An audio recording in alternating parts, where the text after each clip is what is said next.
We're live from the Taft Stadium this evening as Oklahoma City Energy return home to take on Portland Timbers 2. Oklahoma City Energy off an incredible result a weekend ago as they were 3-0 down away to Reno 1868 and managed to come back from 3 goals down, 2 goals in second half stoppage time in order to get an away point. Meanwhile, Portland Timbers 2 coming in off an away loss at LA Galaxy 2, but it is a combination that is the encouragement for them as we get into our players to watch this evening. Eric Williamson is the provider. Giovanni Calixtro is the goal scorer. But Gary, we're going to focus on the provider of those goals, Eric Williamson. Yeah, wonderful provider he is. Look as he runs at the defense, waits for his moment. Perfect pass to Calixtro, finishes it off. But it's the weight of the pass, it's the head up, it's the awareness of what's going on around him.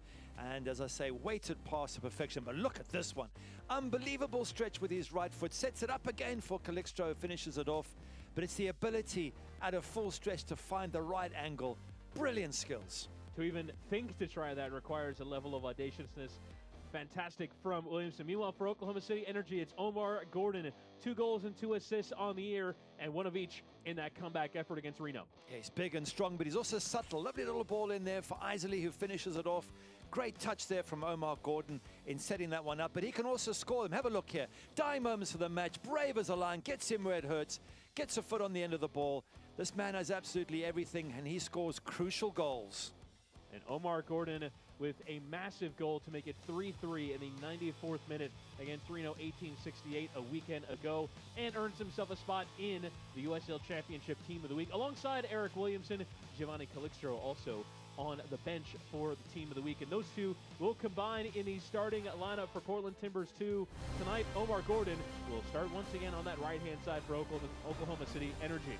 They return home after 2 straight matches away. They get that vital away point. They'll try and make it 3 against Portland Timbers 2 next.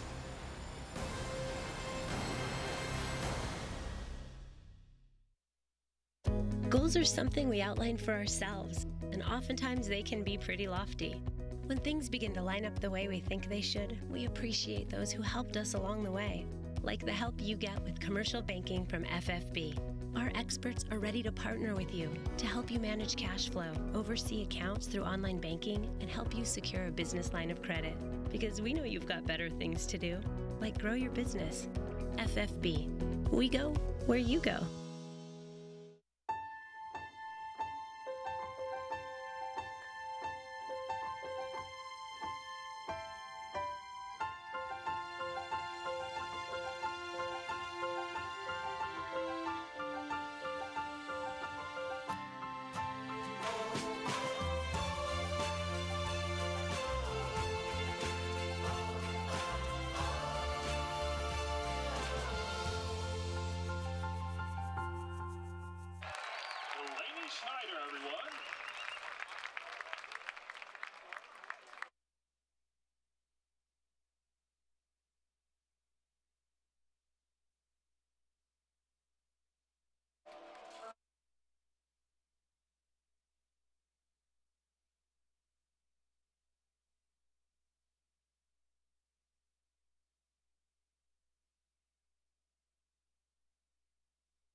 This evening as Oklahoma City Energy are home with Portland Timbers 2. Chris Whittingham alongside the former Manchester United goalkeeper Gary Bailey for commentary of this one. Elton Garcia is our match day referee, leading the teams out onto the field of play.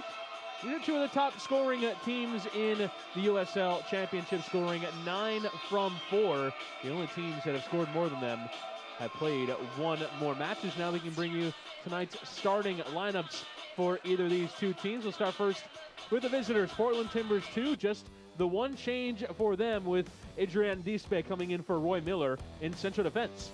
Yeah, one change, but all eyes, no doubt, on number 91 up front, Calixto, 2 goals in his last match out against LA2. And what a great young man this seems to be, 18 years of age. In fact, to be honest, this whole team is a bunch of young, talented kids with 1 or 2 exceptions. So very excited to see what is ahead for Portland Timbers in years to come. Will we see the likes of Hurtado? He's a 19-year-old playing in the first team, Sirakowski, and many more. Meanwhile, for Oklahoma City Energy, just a few changes for them as well, as Mike DeFont comes in to the center of defense, came on as a substitute a week ago for Kyle Highland. Also, Alexi Bassetti returns into the team in that number 10 role. This is a more mature team, average age probably about 6 years more than the visitors Portland Timbers 2. And good players, good solid skills all round, a team that many feel could go all the way this season. OKC with a good start, and as you say, scoring plenty of goals. So 2 very good teams.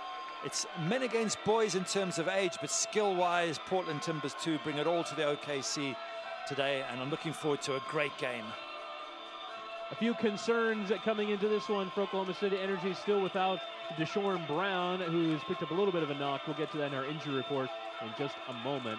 And also without French central defender Nicolas Taravel, who tore his ACL and will miss the remainder of this season. But they will carry on. Oklahoma City Energy returning home for just the 2nd time this year. Both of these teams have started the campaign with 3 away matches in 4, as Elton Garcia gets us started. Portland Timbers 2 going from left to right in the customary forest green of Portland Timbers. Oklahoma City Energy in their white strip with the blue and green trim.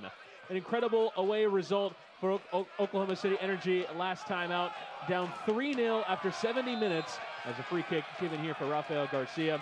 But a trio of goals in the final 20 minutes of the game. Bassetti first, then Christian Iceland, Omar Gordon in second half stoppage time, allowing them to absolutely scrap an away point from that one. Portland Timbers 2, meanwhile, leading at LA Galaxy 2 with the opening goal through Giovanni Calixto. Then Calixto equalized at 2-2, but Tomas Hilliard Arce with a stoppage time goal for LA Galaxy 2 to earn the victory. Portland Timbers 2 back to the drawing board, but coming off their first ever trip to the postseason, they've gotten off to a solid start with 7 points from their opening available 12.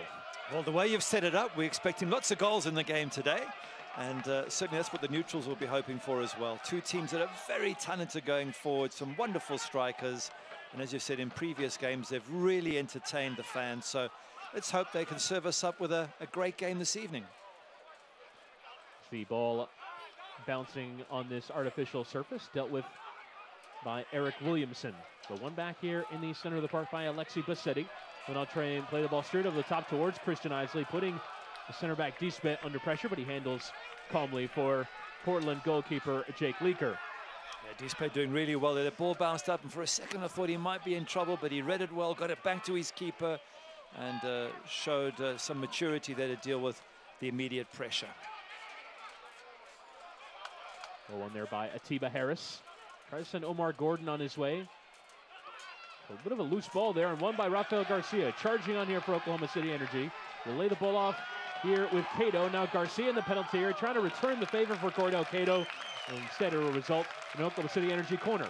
Yeah, a bit of excitement early on. Garcia there nearly creating an opportunity, nearly getting it through there, and a set piece. Always like to see teams, how they set up at a set piece, and you would think OKC with the older players and physically perhaps stronger players, they can cause a few problems from this corner. Supporters in behind the goal. Getting excited as it'll be Bassetti to deliver the corner towards the edge of that 6-yard area. Dealt with by Hurtado. And now taken down by Harris after the initial touch from Cato. Here's Christian Ibiaga. Wait for the ball to settle. The low delivery is in. Will fall nicely here in the penalty area. This is Mikael Williams. There's actually a couple of defenders there combining in the area as DeFont and Williams staying forward in the area after the corner, and they'll stay there as it's a second corner of the match for Oklahoma City. Yeah, more pressure. The central defenders not always the best at setting up goal-scoring chances, but certainly from set pieces. Once again, this is a difficult situation for Portland. All these big OKC players in their box. Bassetti again. Player goes down in the area. The referee just sorting that out as the header is away. With a tussle, there's Gordon. Has to play it in with his left. And nick off a green shirt on the way through, and Jake Leaker can handle. Leaker coming over from Rayon Monarchs in the championship. Started every game for Cameron Knowles, Portland Timbers 2. As we can now bring you our injury report for this one. Nico De Vera, the lone miss for Portland 2. Meanwhile, for Oklahoma City Energy, Deshaun Brown continues to miss out. Missed out a weekend ago. Already has 3 goals on this campaign. That's quite a coming together with Atiba Harris and Nicholas Taraval out for the remainder of the year with a torn ACL. The experienced Frenchman that Steve Cook was relying on. As the other is Bassetti. He plays a fantastic switch out here to Cordell Cato on this left-hand side.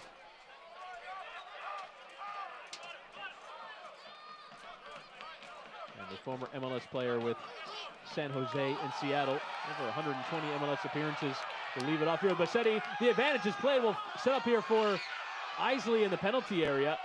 Bassetti went down behind the play, and the referee is going to pull that back for a yellow here against Dispet, and a corner for OKC. Yep, Dispet booked there, and perhaps he could have given away a foul on the edge of the box. The referee saying play on. In the end, it's just a corner, and they're arguing about it. But the referee's made up his mind, and it was no doubt a bad foul, but could have been given on the edge of the box, which would have been more advantage to OKC. Have a look at it again. Yeah, I'd rather have the foul on the edge of the box than the corner, but the referee play on, and you have to accept the ref's decision in that case. It's more for the low ball into Isley. It's a decent bit of service in the area, and we could have done more with that, but free kick in that kind of area would certainly have posed a threat as well. Another corner. What is it, the third in the first 5 minutes of the game? Can OKC Energy profit?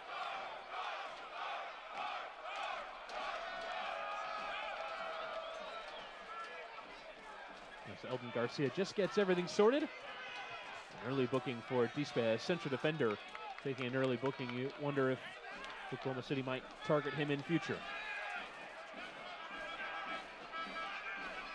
Referee trying to sort everything out in the box, all the pushing and shoving. So quite a coming together on the last corner as Bassetti again, this one towards the near post. Trying to flick on there was Gordon, and doing well, keep it in play. Bassetti with a fantastic turn into the area. Bassetti again towards that byline, but have to turn back around. A bit of service there, the flicked on. Just unable to take it down is Harris. And now Gordon losing out. Wow, chance for Portland to get their foot on the ball and just slow things down. It's been all pressure from the home side the first 5 or 6 minutes. And now the break is on here for Portland Timbers 2. The left-footed delivery is towards that back post, and Calixtro, who let it run for Sierakowski. A throw in for OKC. Good breakaway from Portland 2 then. A fantastic ball into the box. Just a little bit too far for Calixtro to get to, but it just shows you how talented Portland are when they do attack. You're mentioning in the pre-match, Gary, you've really seen it play out, particularly in those set pieces. The men versus boys element of this, and both in terms of experience, age, but also size. Atiba Harris, Christian Ibiaga, Mikael Williams, quite a lot to deal with at the back as the ball is attempted to be slipped in there by Wharton. And now Mike DeFont, the recent signing of OKC, will marshal out of play for a goal kick, but that back four is going to take some beating. It certainly will, and I think if you're Cameron Knowles or T2, you want your youngsters to come up against seasoned pros, guys who are going to make it difficult for you. They know all the tricks of the trade, and that's how you learn and become better players. And there's so much talent in this Portland side that you want these young men to grow up as quickly as possible and become as professional as possible. This will test them today.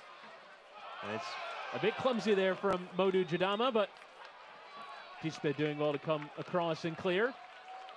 Isley threatening. You see that ball over the top appears to be on for OKC, and they seem to be looking for it. That time Ibiaga. As Harris switches the play. A nice take from Omar Gordon, but he loses out there to Harold Hansen, and Sierakowski subsequently fouled. Yeah, Sierakowski playing for the foul there, and again, they just need to slow things down a touch.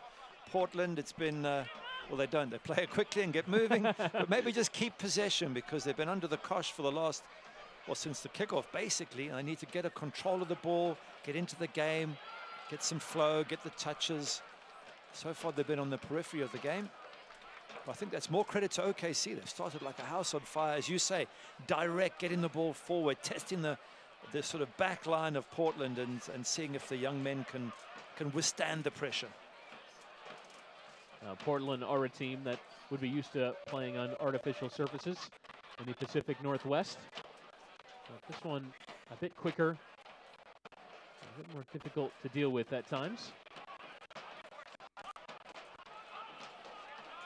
Apologize for the technical difficulties, but only missed a goal kick here for Portland Timbers 2. I was just wondering how you're going to commentate through that. Whether you're going to make it up as you went along. Could have come up with a decent story. We could have, couldn't we?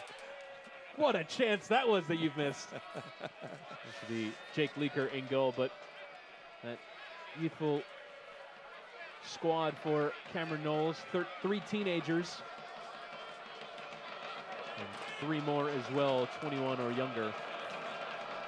I mean, 23 for a goalkeeper there with Jake Leaker is still young. He's got potentially 15 years of a career ahead of him. And you mentioned some of these kids of 20, 19, and 18 up front, Calixto. That's, oh, it's so exciting to see that talent and to see what's coming through in the American game. It's some wonderful, wonderful players that give the prospect of a very bright future for US soccer. See it all over. Young kids coming through, new cities with professional soccer coming to their markets, including Oklahoma City. Put on there by Wharton to win in the center of the park. Keeping in play Sierakowski, or he did not throw in Oklahoma City. See as well in this Oklahoma City squad, not just professional experience, but international experience. 3 players recently playing internationally. Cody Lorendi in goal. And we also had Cordell Cato and Mikael Williams play internationally for Trinidad and Tobago in a recent friendly against Wales. Getting turned there, Zambrano, the wearer of the armband on the night, picks up a foul. Yeah, Zambrano, just 24 years of age, from Venezuela originally, and again, at 24, he's one of the oldest players in this T2 team. It shows you how young they are and how much talent they must have to be playing at this level. And Zambrano, a regular in the team a year ago, 30 starts. They're in a full signing with Portland Timbers. Continues to play for the T2 side, which is among the more regular of the so-called 2 sides. 5 players in this team have started every match, including Zambrano alongside Todd Wharton in central midfield.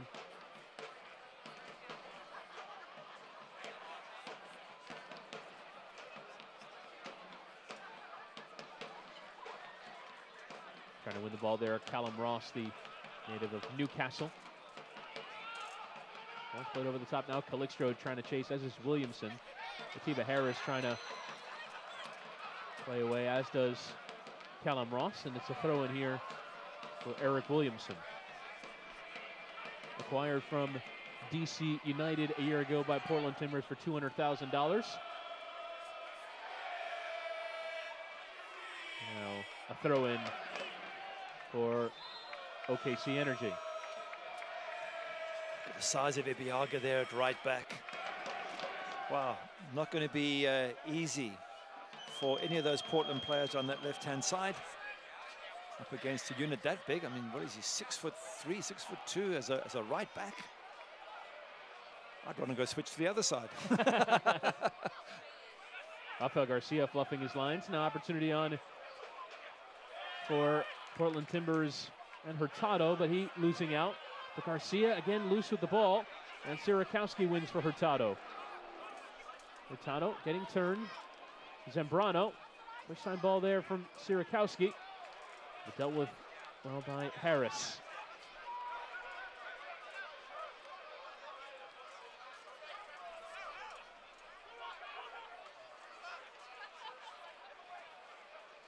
DeFont dealing with here for Oklahoma City and having to turn there around Calixto, but earning the foul. Fans, you can follow Oklahoma City Energy, Portland Timbers 2, and the rest of the USL Championship all season long on ESPN Plus, home to the USL, MLS, UFC, and more. Join the over 2 million sports fans who've already discovered ESPN Plus and watch the championship live every week. Sign up today at espnplus.com. USL League One over there as well. I was watching the FA Cup earlier today on ESPN Plus. Wonder why you were watching that. Manchester City through to the final. Preferred Premier League side. Of course, I have the great fortune of doing games with a former Man United goalkeeper. Who has to listen to you chirping about Man City and how good they are all day long. I mean, they're pretty good. Mikel Williams doing well to just work his way out of that. Garcia. Just looking at this OKC side, and we had the chance to chat to Coach Steve Cook during the week, and he was a bit bemused by the fact they've given away 3 goals in their last 2 matches, and he just said it's just purely bad defending, nothing else. As Gordon is into the area, the cross has plenty of pace on it. Will come all the way through here for Cato, who's temporarily switched flanks with the Jamaican Gordon, as his cross comes off of Marco Farfan and into the grateful arms of Jake Leaker. So just picking up on that point that Steve Cook said, he just thought it was just bad defending, nothing psychological, no issues, and he's really hoping that today OKC can keep it nice and tight at the back, be defensively strong, and certainly that's going to be on the minds of the back four. They don't want to be conceding a ton of goals like they have in the last couple of games. You want to, as a defense and as a goalkeeper, you want to keep things tight, get back into keeping clean sheets and giving your strikers a chance of scoring 1 goal and winning the game. As fun as their matches have been recently, certainly Steve Cook would prefer a bit less. He said something else. He said, I want my team to play as underdogs. I want them to not get too clever and cocky and come in there and work hard and assume it's going to be a tough match. And that's an interesting philosophy, and one which so far has worked well for the team. And I think as the season goes on, we'll see if it's the right philosophy. But that's how we see it, Steve Cook. Play like underdogs, and that way you'll play well. At times very difficult for Oklahoma City Energy. Really struggled a year ago as the shot comes in from some way out off that left-hand side, and never troubling Cody Lorendry, but at times a year ago, losers of 9 of 10 at one point a year ago. It's difficult times, and so Oklahoma City come out winning 2 matches on the bounce. You wonder, okay, we've got things turned around, but Steve Cook just making sure. Well, he certainly got them scoring. In fact, No both question coaches, about that. yeah, both coaches have got teams scoring. That's 9 goals and 4. Not bad. Not bad at all. As I said, very impressive from T2. Energy parents, sign your kids up for the all-new Energy FC Kids Club presented by Supermercados Morelos. Visit energyfc.com/kids club to learn more. As a free kick won here by the hosts, going down Gordon. He went down heavily on his back. I think he got a little bit winded. Hopefully he gets up. It's just a little knock and nothing more. There we go. He's okay. Sometimes you land awkwardly on your back and it can knock all the wind out of you. And for a second you just keep absolutely still to make sure it's just a winding. And he's back up, and a very distinctive hairdo. Distinctive ponytail as well. Yeah, well, why not? Be different. I love it. It's great for character. Great for commentators. Yeah. We know who he is. Yeah. That's what we want in the game. Characters, people who get those into the stadium, fans who love him because he looks different, exciting, modern. Go Omar. Just want to see if he changes the color next week or not. As it will be Alexi Bassetti, who will play it into the feet of Gordon, who will hit it first time across the face of goal.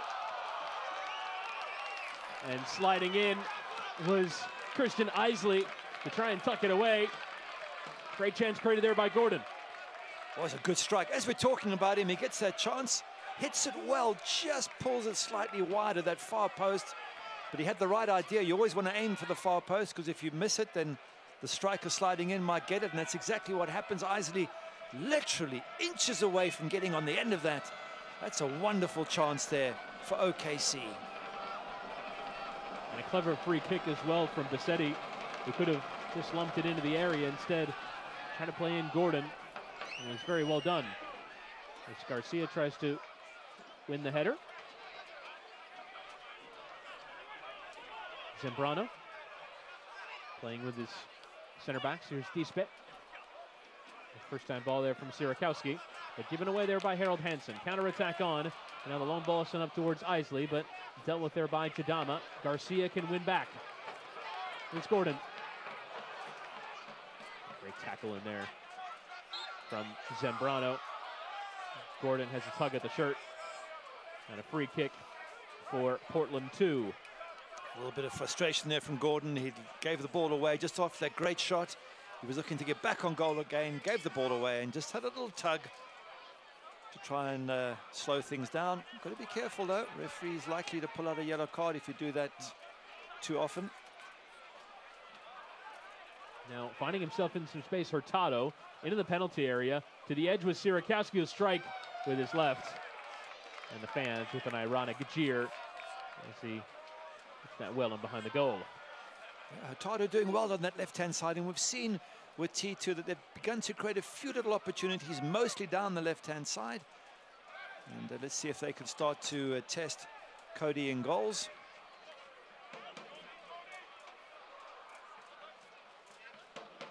Here's Williams. Lovely flick there. Whole left side of defense for Steve Cook. Previously played for him in Colorado with Colorado Rapids in Major League Soccer.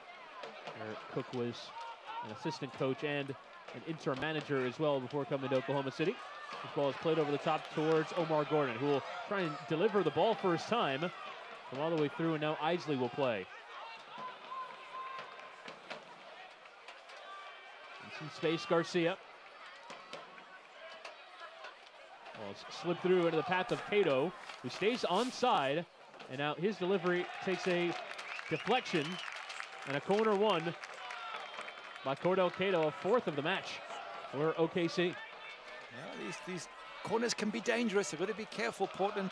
Keep conceding them. With so many big players in this OKC team, it just might be one of these corners that sees the deadlock broken. And the delivery is towards that back post. Header is in, and it's the opening goal. Good header. First Oklahoma City goal for Mike DeFont. His first start for the club and his first goal. Oklahoma City 1, Portland Timbers 2-0.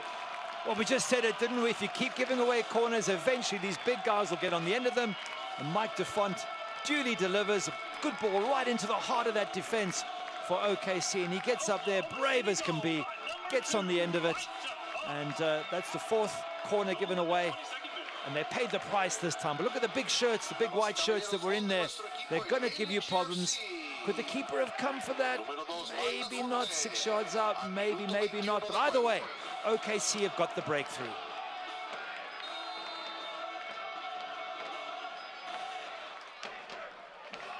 Signed midweek a week ago to supplement the defense. Mike DeFont appeared 31 times for Phoenix Rising a year ago. Now scores his first Oklahoma City goal, as it is a free kick one here in the center of the park. The first time ball is over the top. Cordell Cato might have overrun it. And he did as Modou Chidama did just about enough. Oklahoma City Energy applying the pressure, though. This Portland side will need a response. Well, now we'll get to test these young players, see what they're made of, see what how they can come back away from home, 1-0 down against a very good OKC side. What have they got? Can they control the game? Can they probe? Can they create opportunities? We're certainly going to find out in the rest of this match. First time ball, a bit heavy there from Cato.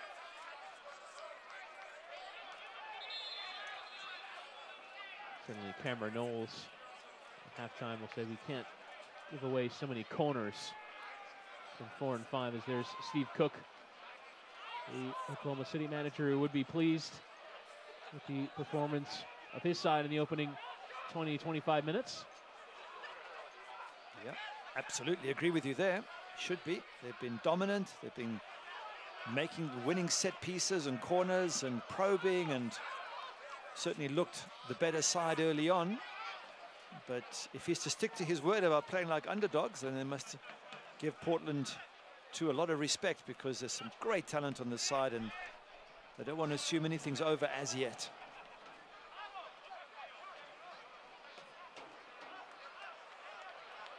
The ball is played out to this right-hand side. Here comes the right back, Ibiaga, going forward towards Cato! Quick goals in quick succession, and Oklahoma City Energy are flying in the opening half hour. They lead by 2-0.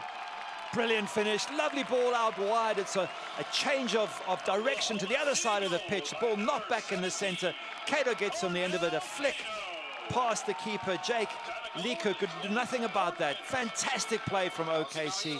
Brilliant switching of the sides and a lovely tuck at the near post. Have a look at it again. Look at this ball. Absolutely stunning there from Rafael Garcia.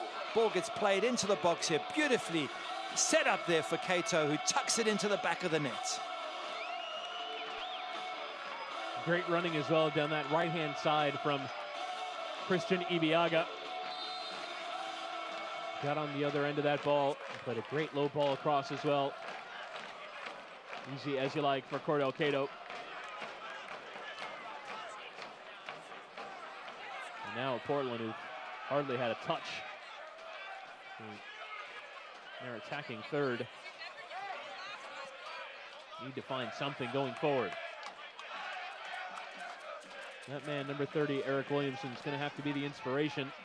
Already 4 USL assists. Let's see, plays the ball into the channel here for Sierakowski. Just runs a bit too quickly.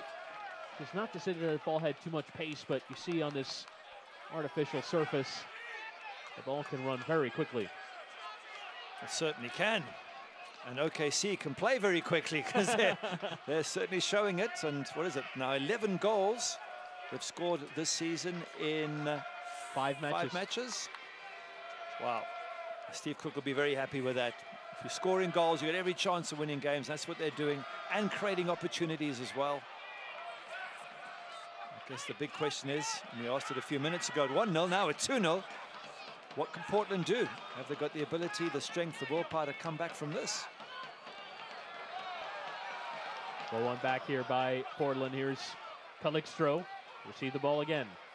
Getting turned now. Williamson on his way. Not sure that was intentional, but it worked out. Dink into the path of Sierakowski. Calixtro unmarked on the edge of the D. Plays it towards Sierakowski, who might get a touch, and just about did so.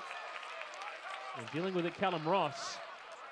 Now can OKC hit on the counter? Here's Gordon.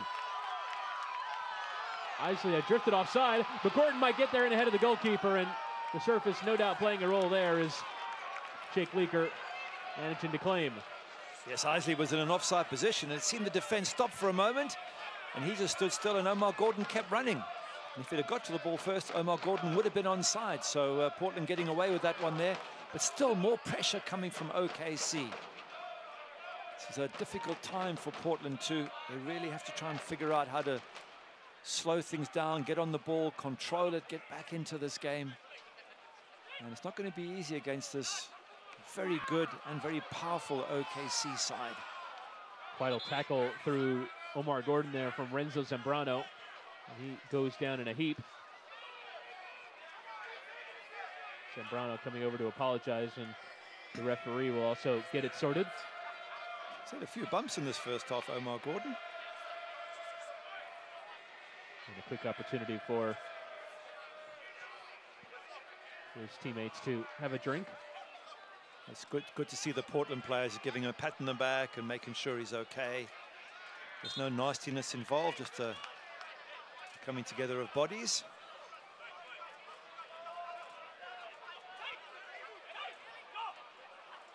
Mention the outburst in goals from OKC. 43 from 34 a year ago, and now 11 from 5. It's quite a significant increase.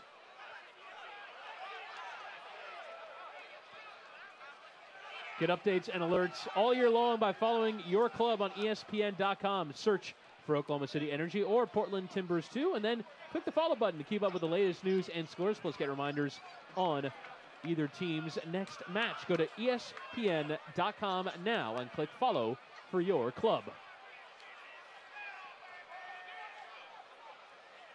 It's Garcia.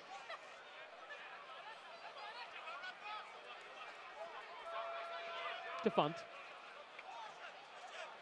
Scored the opening goal, this one from the corner. Let's see, Bassetti's delivery has been fantastic all night long. He was going to yield a goal at some point. You see Rafael Garcia is dug in deep there and given the ball away. It's good pressure from Portland there. Lots of green shirts in this half, just making it difficult for OKC to play out. I'm trying to pickpocket them in a dangerous area. Look at that, 6 green shirts in this half of the pitch. And that's the sort of pressure that if you keep on applying it, you're going to get some joy. There's the skills. Love it. Nice little nutmeg there from Tordo Cato. Ibiaga. Well, you can do that when you've scored a goal and your team's 2-0 up. Why not? Defont. Leave it with Williams. Back to the goalkeeper. Decent spell of possession here from Oklahoma City Energy. And now Lorendi wants to get it started direct with Ibiaga down that right-hand side. And now Garcia. This will be a free kick here for Portland. And you see Garcia, I think, at times struggling with the right weight of pass on this surface. Played in the LA Galaxy setup for so many years. Last year with Las Vegas Lights. He's had some positive flashes going forward, but playing out of the back, he's given the ball away a few times. With the Kadama getting us started, and simple backwards header from Mikael Williams. Not quite sure what that ball was meant to do. You've got to be aiming for your own players. That was straight to the OKC defense who dealt with it. So again, Portland just not able to get themselves into full gear as yet. And certainly their fans will be hoping that they can start creating more chances, score one, and suddenly you're back in the game. Good awkward there for Harold Hansen, the 19-year-old. Feeling out his arm. Mikael Williams launches down the line, and now Cato trying to apply the pressure. The foul given against Christian Isley there, native of Orlando. Here we go with Sacramento Republic, 5 goals and 3 assists. Tonight leading the line for Steve Cook as Ibiaga heads away. Todd Wharton.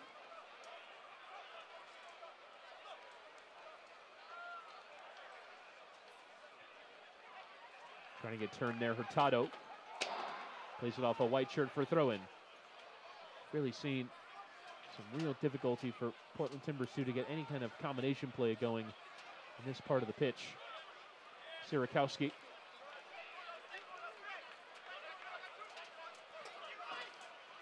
It's been closed down. OKC, look at that. All 10 outfield players behind the ball. 2 banks of 4 with the 2 up front. Very little space for Portland to play in, and when they do, they get surrounded by white shirts. I don't know. Find Calixtro, leaves it out to Hansen on this right-hand side, but closed down well there by Williams, and Wharton with the shove in the back for Omar Gordon gives away a free kick. If you're going to shove someone in the back, don't do it in front of the referee and do it subtly. Otherwise, you're always going to get blown up. It's a pity because Portland had done so well. They were in OKC's half. They were just beginning to get a little bit of the ball moving and a bit of flow, and then free kick given away, and now it's OKC who are going to take the initiative. And it was Dispe with a great ball to Calixtro on the edge of the area, but coming to nothing for Portland as Sierakowski wins the second ball here for Portland. Chipped down the line, taken well by the 18-year-old Calixtro. Leaves it for Sierakowski, who plays it off of Mikael Williams for a throw. As Wharton gets it launched down the line. Defont having it somewhat clear. It didn't do so terribly convincingly. And Defont using the turf to his advantage, letting the ball run out of play. Very comfortable for OKC at this stage, but given how well Calixto scored his goals in the last time out, I wouldn't take anything for granted if I was OKC. This Portland team have got so much good young talent that if they can just get things going, they could cause the home side all sorts of problems. Cornelius, Oregon, excuse me, with the academy at Portland Timbers since 2015. Now 18, has already appeared. This is 17th time for Timbers 2.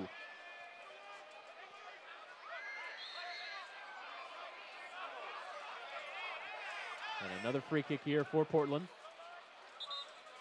They've typically elected for the short free kick, but I wonder if they might allow players to go forward, get into the area. As the referee, Eldon Garcia, just has a word there with Rafael Garcia.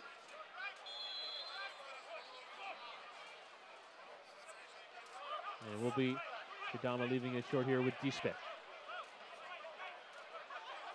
It's like everybody's in the OKC half from both sides. Calixto trying to take down, but do so very well. Runs here to the Puerto Rico international, Cody Lorendi. He's probably looking to get involved. He hasn't much to do, has he, in this match? A couple of kicks out, the throw out. He's probably wishing that he could get a little bit more involved in the game. Does the goalkeeper want to make saves? Yes, he doesn't want to stand there all the time doing nothing. You want to make the saves. You don't want the ball to go in the back of the net, but you want to be involved a little bit, maybe a couple of crosses.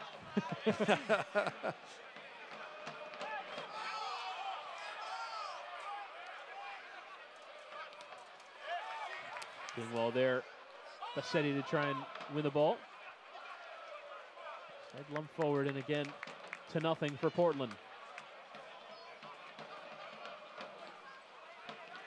What do they have to do, Gary, to get anything going from an attacking point of view? They've had almost no joy going forward. They haven't, and it's hard to put your finger on exactly what's going wrong, but the final ball in the box, they keep giving it away. They just need to get their foot on it, play, get some possession, and try and create opportunities and to defend better, to be fair. They've had a number of chances go to OKC where they could have perhaps been a little bit tighter in defense, tighter marking for the corner and the goal. Lovely first time ball there from Callum Ross, allows Cato to try and send the cross in. Unable to do so. And it's going to come straight to Ross, he'll strike. And sailing over the supporters. See, that's a poor clearance.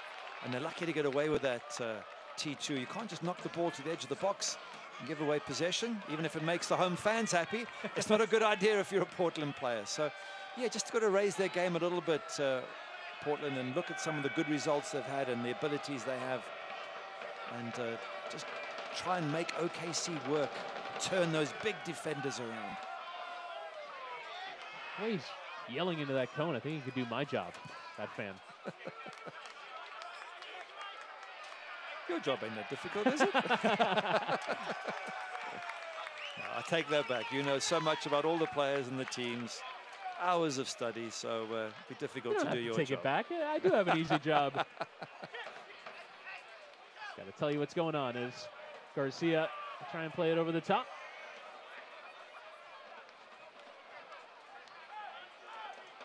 And now Modou Jadama. Select is the official ball supplier of the USL Championship and many of the finest leagues in the world. Since 1947, Select has been the leader in soccer ball quality and innovation. For the latest Select products and special offers, please visit selectsportamerica.com. As Sierakowski goes into the overlapping Hansen. Now Williamson has played a bit more withdrawn here. With Sierakowski on this left-hand side, Wharton. Interesting switch in shape here for Portland too, as Williamson playing more withdrawn. Wharton out to this left-hand side now. Calixto to receive the ball. Sembrano. Switch of play here to Harold Hansen on the edge of the area. Teasing the defender, Williams, now getting turned, trying to poke it through. Cut out by Garcia, but only as far here as Zambrano. Nice ball to the feet of Todd Wharton, who goes outside of the boot. Wasn't too bad there from the Portland midfielder, Todd Wharton. That's much better. Exactly what you asked now. What do they have to do? That's what they have to do. Keep the ball, probe around the edge of the box, try and get balls into the danger area, get a shot, hopefully next time on target if you're a Portland fan, but at least create opportunities. And if they can get one just before halftime, I'm sure Cameron Knowles would be delighted. They're back in the game then, so that would be the perfect way to end off this half for Portland, to get one back and go into that locker room with a bit of hope and positivity.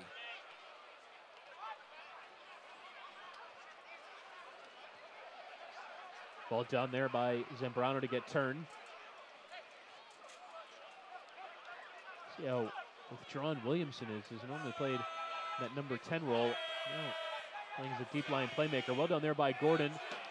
And unlucky there with the bounce of the ball.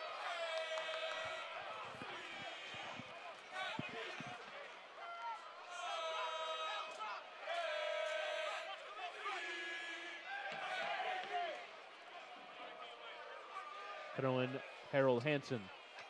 Launches down the line. Powerful header there from Williams. And another throw in on here for the Portland right back.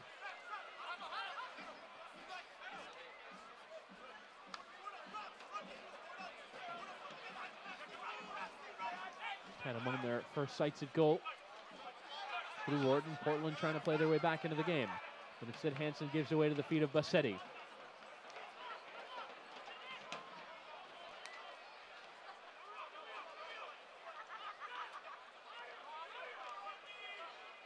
Back four. He's hardly given away anything. Plenty of experience in that group. DeFont and Williams, Atiba Harris. 276 times in Major League Soccer. Real Salt Lake, Chivas USA, FC Dallas, Vancouver Whitecaps, Colorado, San Jose.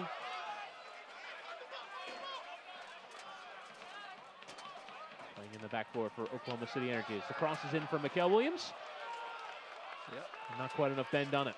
Not the best cross from Williams there, but a great chest there from Omar Gordon. Beautiful ball out of defense. He chested down, passed it to Williams, and unfortunately the final ball in the box wasn't that good. But they have benefited, have OKC, from these long crossfield balls. They're bigger, they're able to bring them down, and they've caused Portland a few problems with them.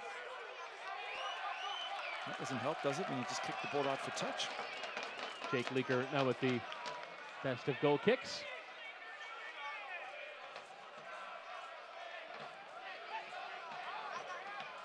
Yeah, Christian Isley has to try and play that flick on first time, as does Bassetti, and he did so successfully. He plays into the path here of Cato, who tries to take first time, and Leaker able to grab onto it. Yep. Once again, OKC making chances. Yep, he didn't quite get it right there, Cato, but he's in the box. He's got a shot on target, and that's what OKC have done so well in this first half. They've pressurized, they've got set pieces, they've created chances, they've taken a couple of them. That's what Portland hasn't been able to do as yet. I don't think you can write this young side off. They just get one goal, they're back in this match. Porters having a nice night out. Their side leading by 2-0. DeFont and Cato with the goals. Here's Williamson doing very well to get turned. Wharton. And Fonfan coming forward down that left-hand side. Trying to deliver the cross. Excuse me, that was Hurtado. And a throw in for Portland. There's Fonfan, leaving it with Sierakowski. Hurtado. Zambrano. It's better from Portland. Hansen with a nice touch. Trying to leave it in the path of Calixto, but instead Portland has left themselves vulnerable to the counter. Here comes Omar Gordon, flying down that left-hand side. Here comes the Jamaican, playing it into space, and the header actually helping OKC. Bassetti with 3 to aim at. Couple of step overs, carries on with Ross. And again, booting it over the stand. Yeah, wasn't the best of strikes in the end, but it was a good move, wasn't it? A great breakaway. Again, Omar Gordon causing so many problems with his power and pace. And the ball goes wide and eventually comes to Ross. And yeah, he's not happy with it. He's berating himself for not hitting the target. But have a look at it again. There's the shot. What you want to do, obviously, is at least make the goalkeeper work, which he wasn't able to do. But it doesn't take away from the fact that it was a really, really good move from OKC.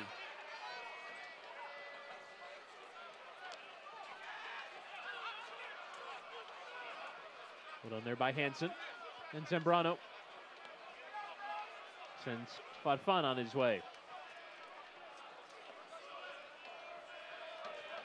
Williamson has really gone deeper in the latter stage of this first half. Here's Jadama. Big long ball has been difficult for Portland to get right. That time, Hurtado struggling to take.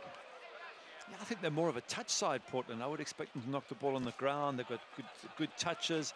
They've got a massive back four of OKC to beat, so you're not going to get too much joy in the air. Lovely there from Cato to poke it around Farfan, but couldn't get the better of Williamson as well, but Cato manages to win back.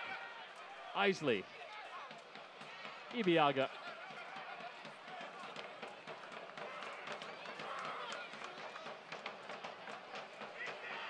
And OKC fashion one more chance. We'll have told a minimum of 2 minutes to be added on here at the end of this first half. Even if OKC do lead by 3-0, you can't say at what point, presuming they get the next goal,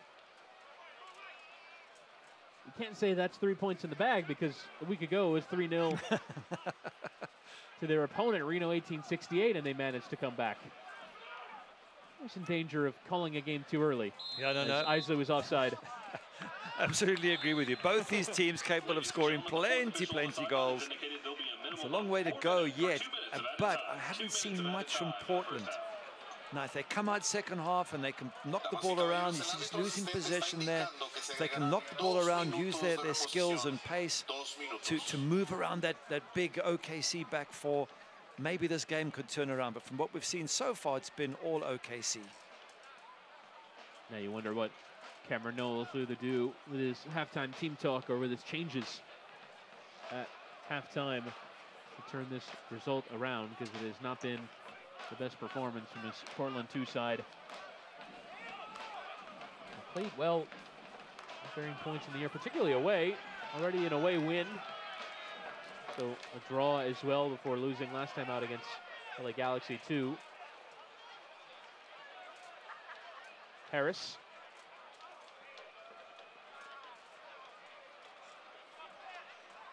Now DeFont, who's been a solid addition for Steve Cook, coming from Phoenix.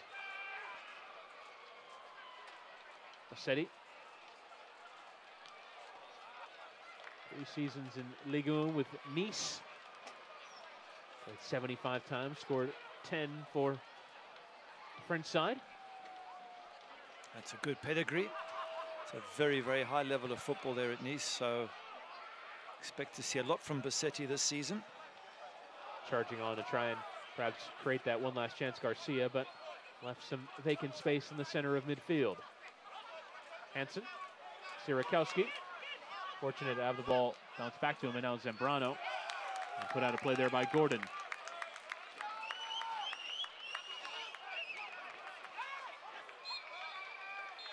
And that is the end of the first half. Oklahoma City Energy off to a flying start in the opening half hour and cruised to halftime, leading by 2-0 over Portland Timbers 2. That man, Mike DeFont, opening the scoring for the hosts off a corner, delivered by Alexi Bassetti, before Cordell Cato would score the second off a great ball in from Christian Ibiaga, who flew down that right-hand side and provided the service for the Trinidad and Tobago International to strike, getting his second of the campaign. Oklahoma City Energy off to a great start. They lead by 2-0 at halftime.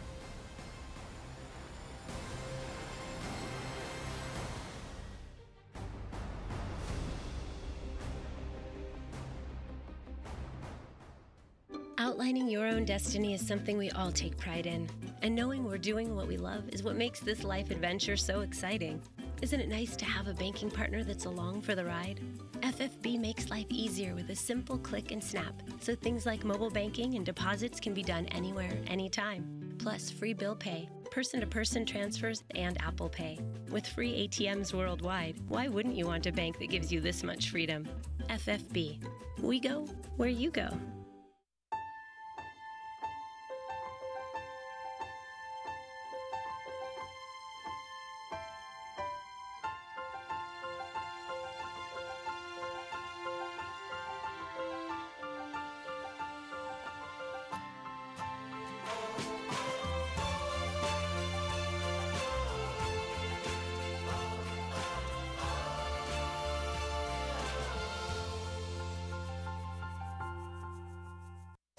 Goals are something we outline for ourselves, and oftentimes they can be pretty lofty.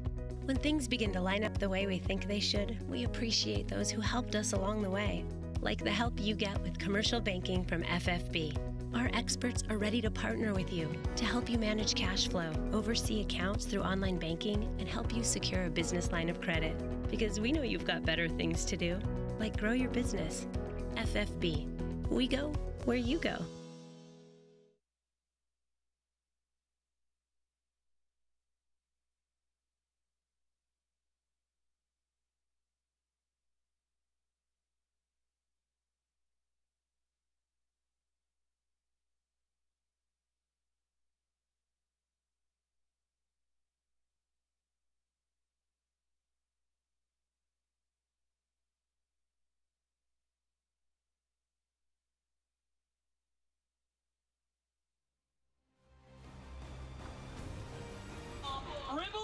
Oklahoma City Energy lead by 2-0 over Portland Timbers 2 at the break. Chris Whittingham alongside the former Manchester United goalkeeper Gary Bailey. And what an opening half hour it was for Oklahoma City Energy, rampant going forward. Portland Timbers 2 hardly having a sniff at goal. First half highlights still to come, but both of these teams have gotten off to this campaign on solid form. Tied for third in the Western Conference. Portland Timbers 2 currently holding the place on goal difference. Oklahoma City Energy will now be on to +2 and trying to climb up those Western Conference standings. We can now take a look at the upcoming schedules for both of these teams, see what they have in the Western Conference. A couple of home matches finally returning to their new homegrown at the University of Portland, taking on Sacramento Republic and Colorado Springs. Certainly not easy games, but obviously an opportunity for Portland Timbers 2 who have been on the road for most of the year to get some home points on the board. That's exactly it. You want to be at home. You're more comfortable at home, and you get a great support. So they'll be looking to pick up points there against Sacramento and Colorado Springs. Then away at New Mexico. So that's been an interesting one for them to see how they go there. Then back home again against Rio Grande Valley. So yeah, nice 3 of the next 4 at home for T2. And the USL version of the Cascadia Cup with Tacoma Defiance to close that bit of the schedule. And then for Oklahoma City Energy themselves, not having too many home games start the year. This just their second in 5. Coming up next, an away trip for them to Rio Grande Valley. They come up yet again before home matches against Orange County and Tacoma. And then Tulsa Roughnecks away in the Black Gold Derby. Should be a fun one for Oklahoma City Energy. A pair of teams in Oklahoma City and Tulsa that have gotten off to surprisingly good starts given their form from a year ago. Yeah, and also look out for Orange County, who were very good last season, so wait to see how they fare this season. But it's still early days all around, and what you want, whether you're T2 or OKC, you want a good start. You want to get points in the bag. You want to be not just in the top 8, you want to be in the top sort of 3 or 4 so that you feel confident and you're playing with a positivity. So for both these teams, the next couple of games are going to be absolutely vital. And for Oklahoma City, second in the live table with results as they stand right now in the USL Championship. Speaking of, let's go ahead and introduce you to one of the expansion teams in USL as they try and build new traditions.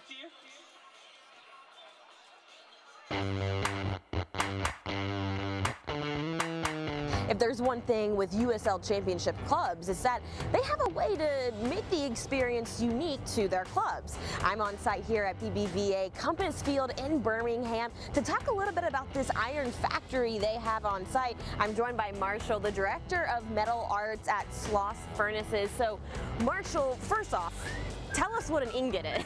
Okay, so an ingot is basically just a unit of iron. Okay. So it's just a way to make the iron portable and mobile and in a manner that can be sold. Okay. So the process that we're going to be doing in-game is a little bit different than the casting process. This is a forge setup. So typically used for blacksmithing. You're typically not trying to completely melt what you're working with. You're just raising the temperature enough that it can be malleable. Okay. So what we're going to be doing throughout the game is taking one of these in our forge and getting it up to temperature red hot and having that on standby so that when we score a goal, we'll take it out of the forge, over to the ingot, and we have a special die with a spark on it off of the Legion logo. Right. And that'll be placed on it and struck with a hammer. It's a 2-man operation.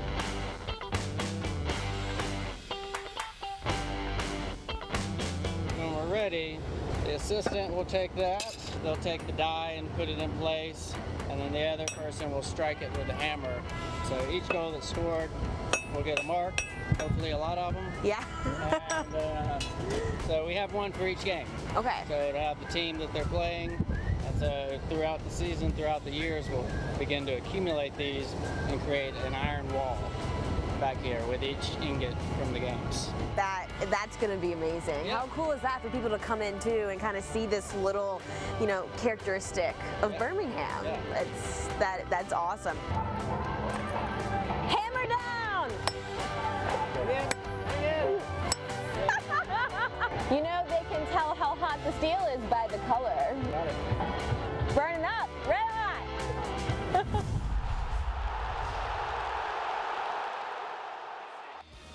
Great stuff in Birmingham, the site of one of USL's newest clubs, as you'll see coming up this week on linear ESPN News. Memphis 901 will host to Atlanta United 2. Check that out, 8 p.m. Eastern Time on ESPN News, from USL Championship on the ESPN family of networks. For El Paso Locomotive, former U.S. international Jerome Kieswetter, moving from Germany to play for the USL Championship side. Player of the Week, just 16 years of age, Colorado Springs' Abraham Rodriguez, earning the honor for an 11-save performance against Phoenix. You'll love a bit of that, Garrett Bailey. At 16 years of age. Go Abraham, well done, my son.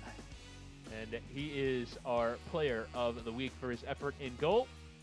Meanwhile, in the Western Conference, a busy week of action. Orange County trying to recover. They have not gotten off to the best of starts. They take on Tacoma Defiance. That is on Wednesday. Then a full slate of games on Saturday here in the USL Championship, a Western Conference. Coming up next, before that, we'll bring you our scoreboard from games going on at the moment. San Antonio leading Las Vegas Lights by 1-0 at halftime. Rio Grande Valley with New Mexico at the break. LA Galaxy 2 later on this evening are home with Tulsa Roughnecks. Phoenix Fresno should be a fun one out west as well. Coming up next, we'll have first half highlights for you from this one. Again, Oklahoma City leading by 2-0 over Portland Timbers 2.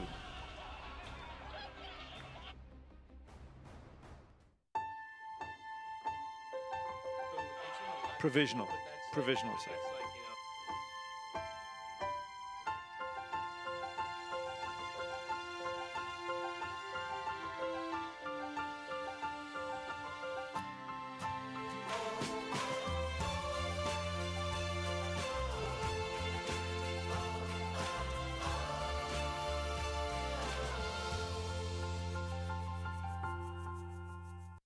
Success is achieved through hard work, and many business owners work tirelessly for years to realize the dream of franchising their business. FFB partners with companies of all sizes every day and offers an extensive variety of treasury services. FFB will outline a plan just for you, help you streamline cash flow, and monitor your business transactions. Because we know you've got better things to do, like grow your business. FFB. We go where you go.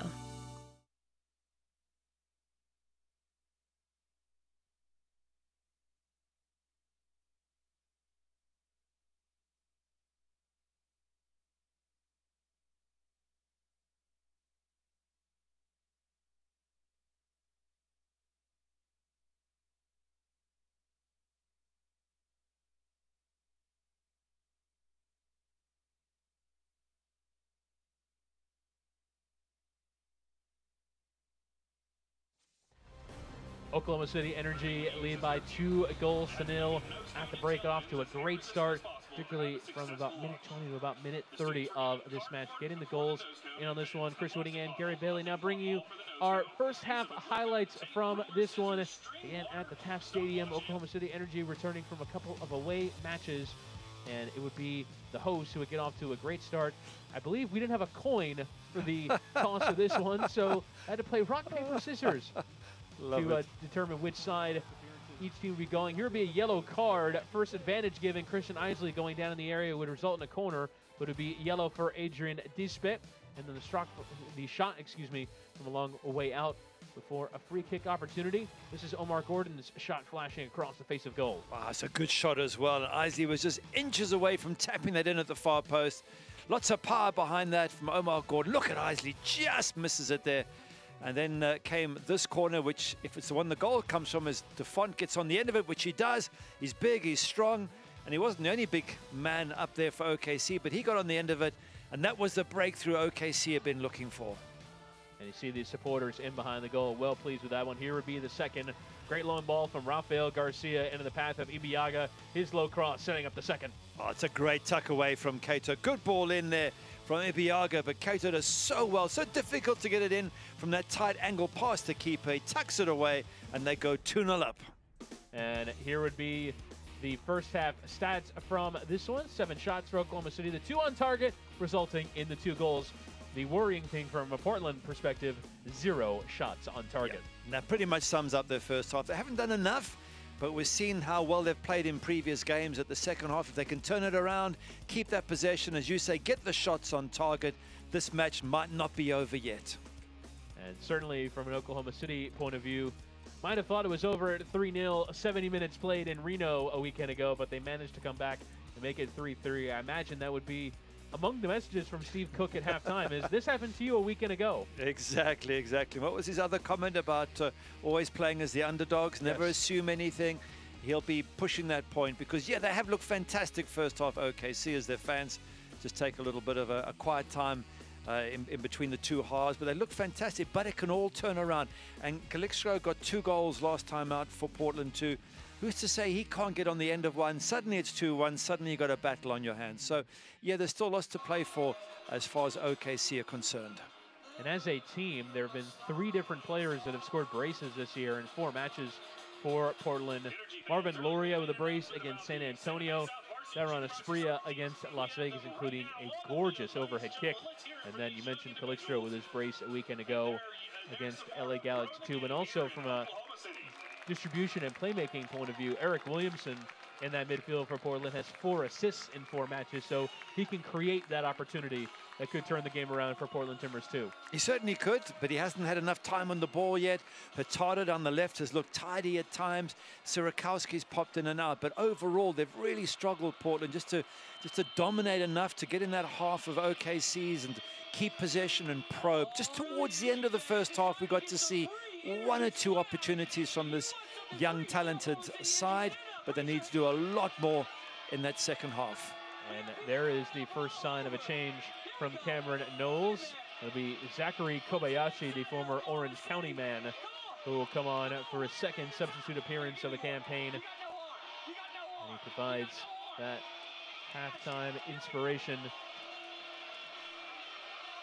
for Portland, just to try and turn things around. And certainly that first half performance necessitated a halftime change, you'd have to say. Yeah, and often you do that. You make one change just to say to the players, right, let's just mix it up. Let's do something slightly different. And the coach saying, hey, if I don't get performances that I want, I will bring others onto the pitch. So a little bit of a discussion going on there with the referee and Zambrano. And almost ready to kick off for the second half. Let's see if this wonderful talent of Portland is going to be able to get themselves back in the game against a very good, solid, and mature OKC side. And Eldon Garcia gets us started here in the second half. And Oklahoma City Energy going from left to right in their white strip with the blue and green trim. Portland Timbers in their customary forest green. Is trying to get turned there as Bassetti. Tries to deliver the ball towards Isley, but well dealt with here by Portland. Garcia, though, winning the ball in central midfield. Well done by the former LA Galaxy man. As here's Ibiaga getting to play the cross in. Not too much on it. Just wonder there if a better cross from Ibiaga, if he could have picked someone out in the middle of the box. 1 or 2 white shirts that had drifted free and were available. And Ibiaga just couldn't quite find them. But once again, OKC start the second half just as they finished. Positive, probing, and putting Portland under pressure. Quite a coming together in the center of the park with Farfan and Garcia, as it was Todd Wharton who came off for Kobayashi. And halftime change for Cameron Knowles. Taken down well here by Hurtado. As Farfan on the overlap, he'll try and play him into the channel. And Farfan just saying, play it to me here out wide. A lovely touch from Hurtado, just kills that ball stone dead. Gives him time then to look up and to see where there was a good runner, and couldn't quite find anybody. But perhaps it's a sign of an improvement for Portland. Something to build on. At least that's what their fans will be hoping for. That's touch there from Dispet. Omar Gordon carries on. See Gordon and Cato switching flanks a fair few times as Garcia tries to find the run of Cato. Cut out well. See just there the ideas. The native of Granada Hills, California, and he turned that in Tobago International. Look at the pressure there from OKC. They had 6 or so white shirts, making it so difficult for Portland to pay out from the back.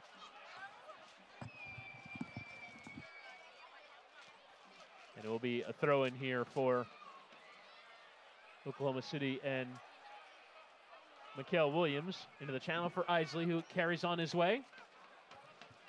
And now Cato trying to get his touch in the penalty area. Just couldn't quite sort it out. Yeah, just off balance there for a moment, and just couldn't quite finish it. Mind you, he scored such a fantastic goal in the first half. I think his teammates will allow him a couple of missed kicks and they won't be too bothered. Cato, a player with some pedigree in Major League Soccer, 119 appearances and 7 goals. Long time with San Jose. Regular first choice for Dominic Kinnear, as free kick here for OKC from handball. Christian Ibiago, the only player in the team starting tonight. One of a few actually from the Oklahoma area. We'll have Brian Byers and Josh Garcia on the bench from the area. As Bassetti trying to flick on there, but loses out.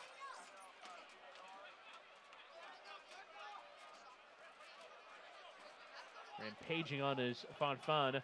Well done there by Hurtado to try and play him in first time. Shoved over in the area, and that's a penalty.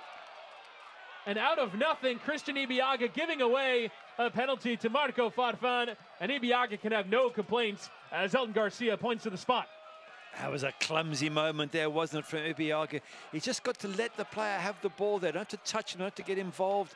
I'd like to see it more closely again to see exactly how it went. I'm not sure it's Ibiaga. It was Harris. It was Harris who actually makes the contact there. You've just got to be so careful. He's going away from trouble. Farfan, you can just let him have the ball and don't let him turn in the box. You're tempted to touch, and the moment there's any touch that brings the player down, it's penalty. Let's see what happens. It'll be Renzo Zambrano over it on the campaign. Portland Timbers 2 have converted just 1 of 3 penalties. Loria and Langsdorff having their effort saved. Daron Espria, the only Portland Timbers 2 player to have converted a penalty on the campaign. Can Renzo Zambrano? Here is Zambrano, and he skies it! Wow, that's a bad miss.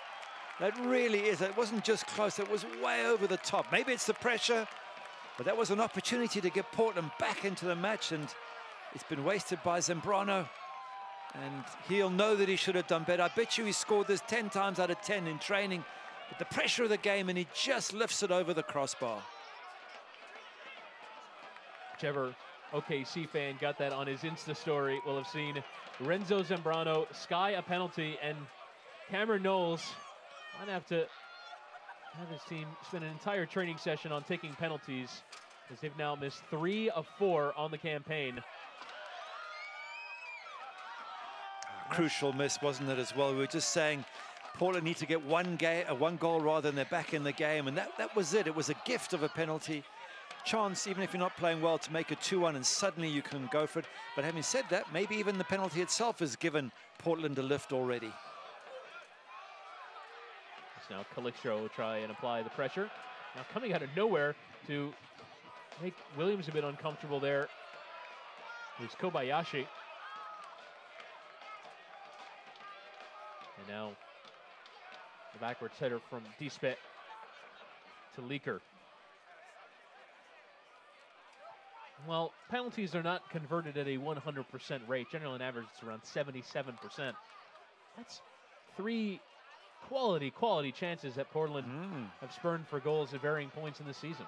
Well, here's what would frustrate me as a coach, is at least make the goalkeeper have to make the save. If the goalkeeper makes a save, I can live with it, but when you just don't even hit target, that's so frustrating. Cato with the ball through the area. Just hoping Isley would be there making the run, but a bit too much pace on it. And I'm sure there's many Portland fans who thought, you know what, we haven't played well, but who cares? Here's a penalty, 2-1. We're back in this game, we can still win, and then it's, okay, he's missed it, and we're still at 2-0. So it could be a crucial moment in the game, only time will tell. But perhaps it just gives Portland the belief that they can get themselves back in here. And already we're starting to see them play with a bit more control. Oh, as I say that, commentators curse.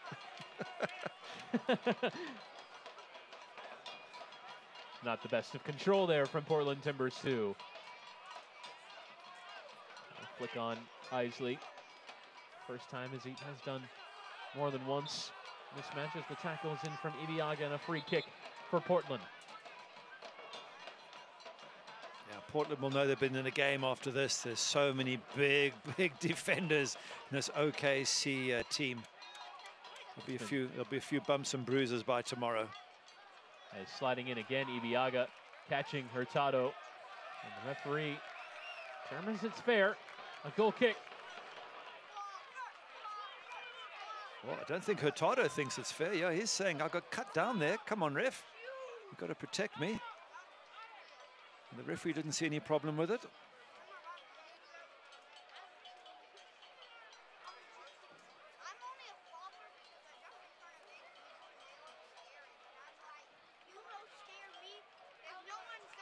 It's generally not been a great evening for the Portland Timbers organization. See the missed penalty. They're trailing by 2-0 is now Massetti trying to apply the pressure. Zambrano going to have to try and play out Jadama. And now flying down that left-hand side was Calixtro. Garcia. Calixtro able to win it back off Garcia. Still able to win the ball, but is like giving it away a few too many times. Now backwards ball there from Jadama. Gordon trying to apply the pressure on Leaker. He just has to boot it away. Well done though by Williamson to take.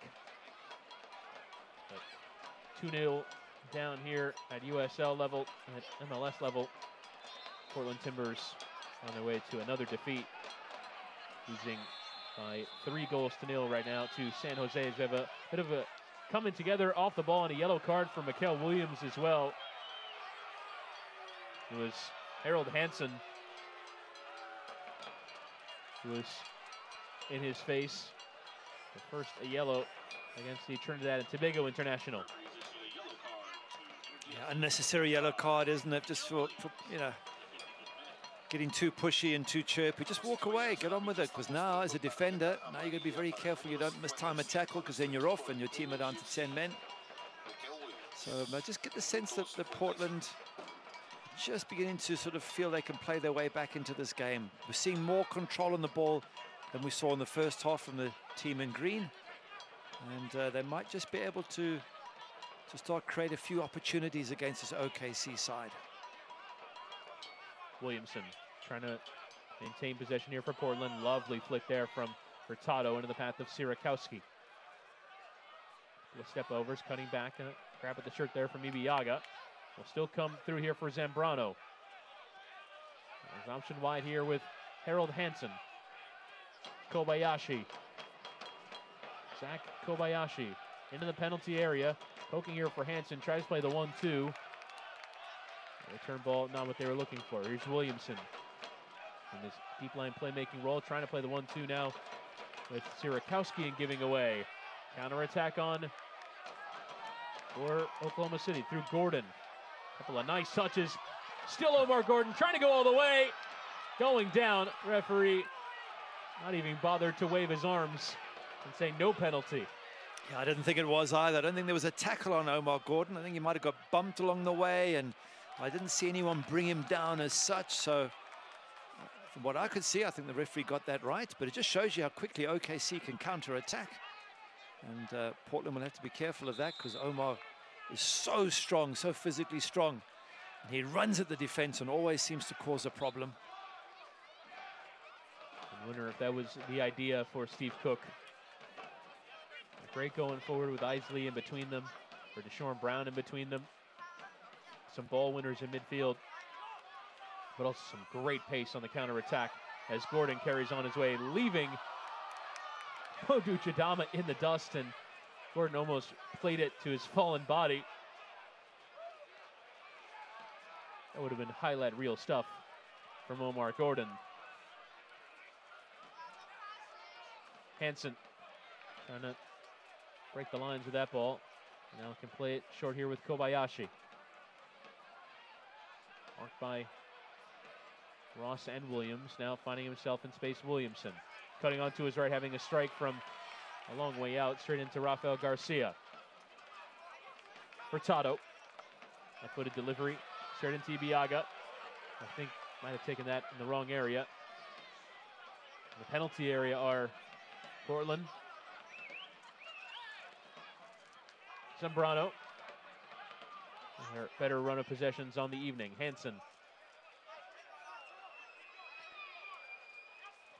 Long ball to this left-hand side. Well done by Hurtado to keep it in play. Again running at Ibiaga towards that byline. Hurtado's low ball crosses, plenty of pace on it. Now in the area, going down Calixto, still trying to maintain it, and Lorendi falls on it.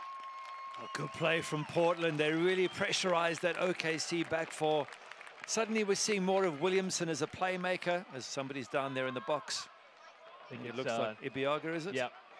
But we're seeing Williamson in more sort of play around the edge of the box, trying to create opportunities. And Kobayashi's made a difference already on that right-hand side, attacking OKC. So much better from Portland.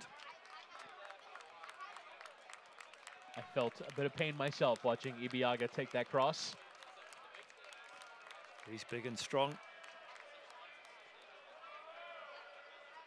I don't think that kind of strength really matters that much. As you have a look here at Calixto, just trying to do something with the ball on the ground, and Garcia doing just about enough to leave it for Lorendi.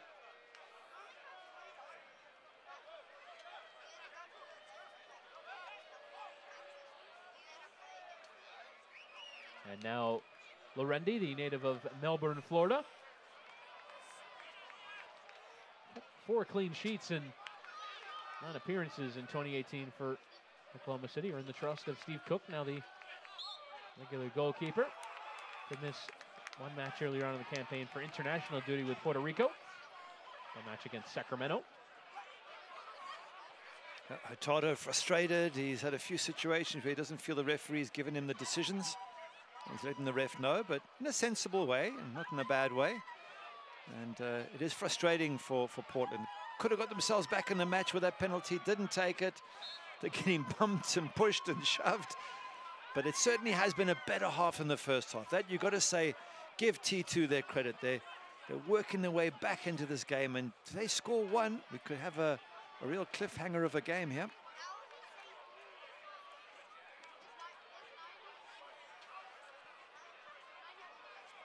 Portland certainly know they're in a game. The way that the challenges have come in from Oklahoma City this evening. Quality switch there, and Fadfan doing well to take off the chest into his path, and a good ball into the channel here for Hurtado. Low across, but dealt with by Atiba Harris. Again, positive play from Portland. Nice touches, creative.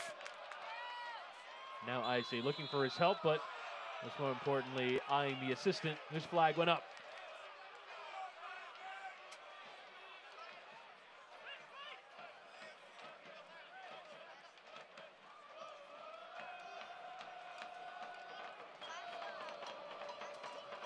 Oklahoma City fans with a fun night out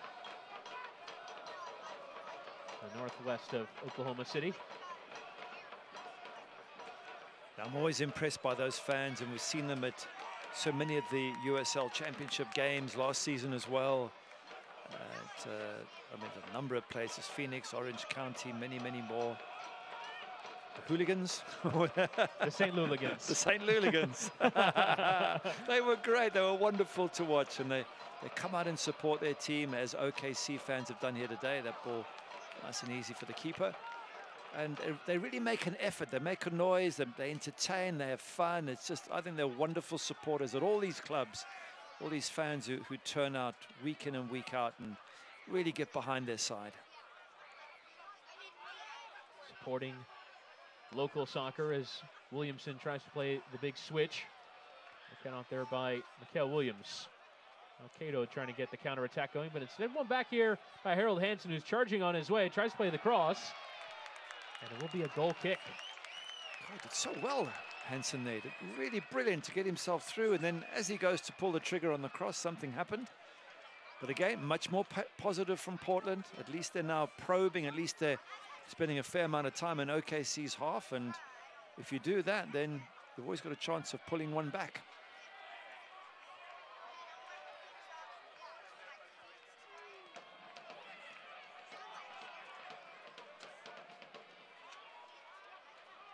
It's now DeFont having to deal, and he does so with Lorendi. Who's up, who's down, where does your club sit? Find out every Monday in the official USL Championship Power Rankings only on USLChampionship.com. Ball is put out to touch there by Williamson, and Marco Bustos doing very well to adjust. And we'll see if he can make an adjustment for Oklahoma City Energy as he's being prepared to come on. 22-year-old Canadian. It'll be Alexi Bassetti who will make way, we are told. And there is the Frenchman.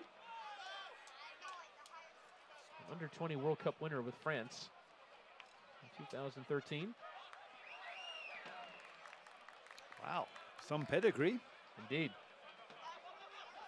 The provider of the assist for the opening goal tonight. This ball is played towards Isley, who takes off his chest, appeals for offside from Dispet. Instead left here for Cato, tries to play it into the channel, and he and Omar Gordon had their signals mixed.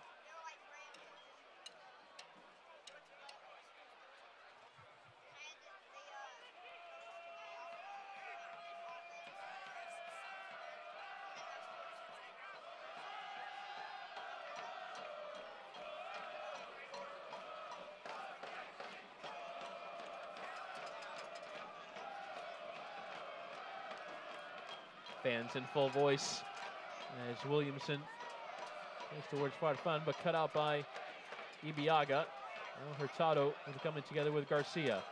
Zambrano. It's done very well to turn out of danger this evening, but a ball there from Williamson. Farfan's delivery. Away by Atiba Harris. And now we'll have confirmation of the change.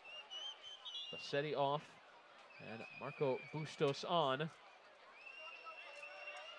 22-year-old Canadian. Appeared in 9 matches a year ago. Now makes his 4th substitute appearance in 5 for Oklahoma City this evening.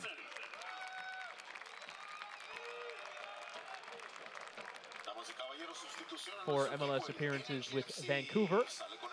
They signed as a homegrown. That's job done for Bassetti. He leads with his team 2-0 up, which is a good position to leave your team in. Now he's going to sit and hope that they can keep that clean sheet and keep Portland 2 out. And the way things are going, T2 are slowly building up a head of steam here and looking the better side in the last 10-15 minutes. Williamson and Harris read it, but misjudges tackle. Now Zambrano spraying out to the right-hand side, and on this surface, that ball was always going to run out of play.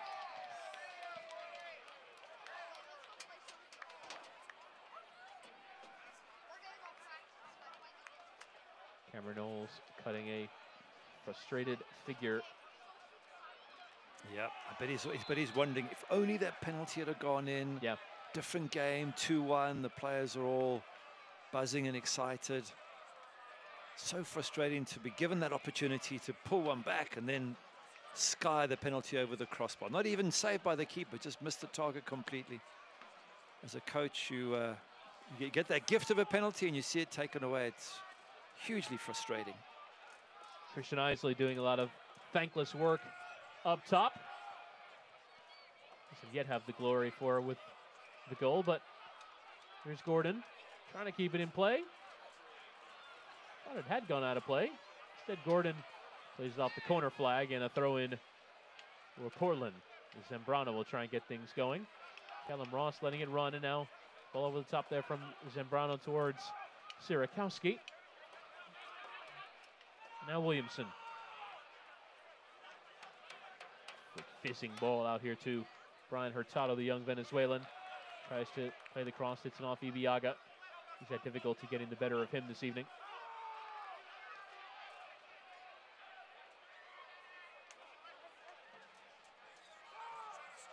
Fodfam. Chitama. Look at all those white shirts behind the ball. They're making it so difficult for Portland to get through.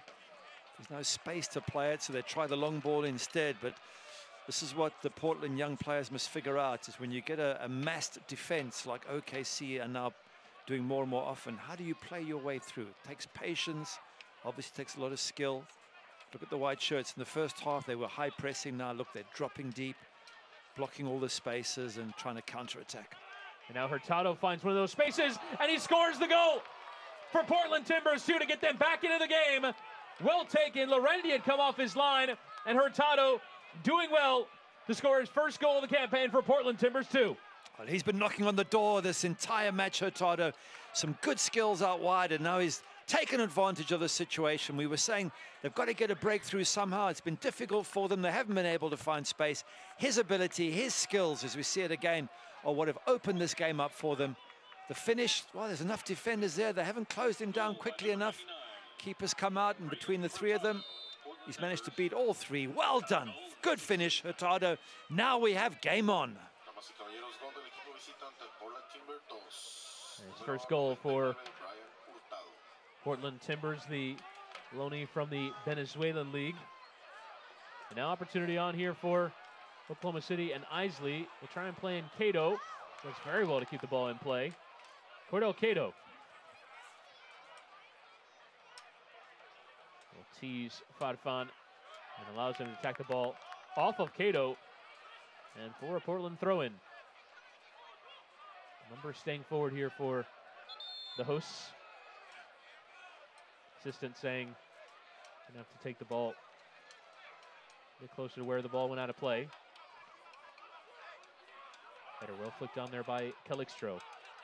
Now DeFont's gonna leave it with goalkeeper Lorendi. What do you make of Lorendi's positioning on the goal there? Difficult to say. Maybe he could have stayed and let his defenders deal with it, but I think he saw Hurtado getting between the defenders and felt he had to come out and close the angle. Either way, I think you have to credit the young left winger there. 19 years of age, Brian Hurtado. He took it so well. He finished it well. He got absolutely thumped from the defenders as he scored.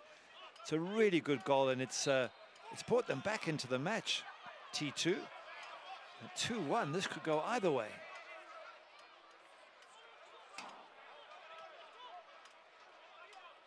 He's still complaining to the referee, Hurtado, that he hasn't been protected enough in this game. And he has got a point. He has taken a few bumps and bruises. Lovely 1-2 there with Zambrano and Hurtado. Zambrano spraying out to this right-hand side, and Hansen, not the best of first touches there, and runs out for a throw. Cameron Knowles at least knows that his team are back in it now. He's probably still thinking of the penalty, saying if we'd have scored that, it's 2-2. But either way, they've done well to get back into this. Isley wins the free kick as Jadama goes over him. If you're Steve Cook, you've seen your team take more and more of a defensive posture as this game has gone on, as Isley's going to receive some treatment for a head injury. But how do they come out of their shell now and maybe have to get that third goal? That's a difficult one for a coach. I mean, at 2-0 up, it makes sense to defend and try and counter with pace. And some teams do it and they score a third and then it's game over. This hasn't happened. Portland they've almost allowed Portland onto them, which one could criticize and say it isn't the right thing to do, but it's all about goals. If OKC had countered and won 3-0, we'd have said the coach has got it right. And maybe the coach will still get it right. Maybe they win by 2-1. It's so difficult to know what to do. But certainly when OKC attacked, they had Portland in all sorts of trouble. So you would think at this stage, if you're OKC, you would think, come on, guys, let's just go for them. Let's finish them off. You know, we got so much we can do up front. Omar Gordon's been so strong running at the defense. I'd much rather attack than try and hold on to a lead.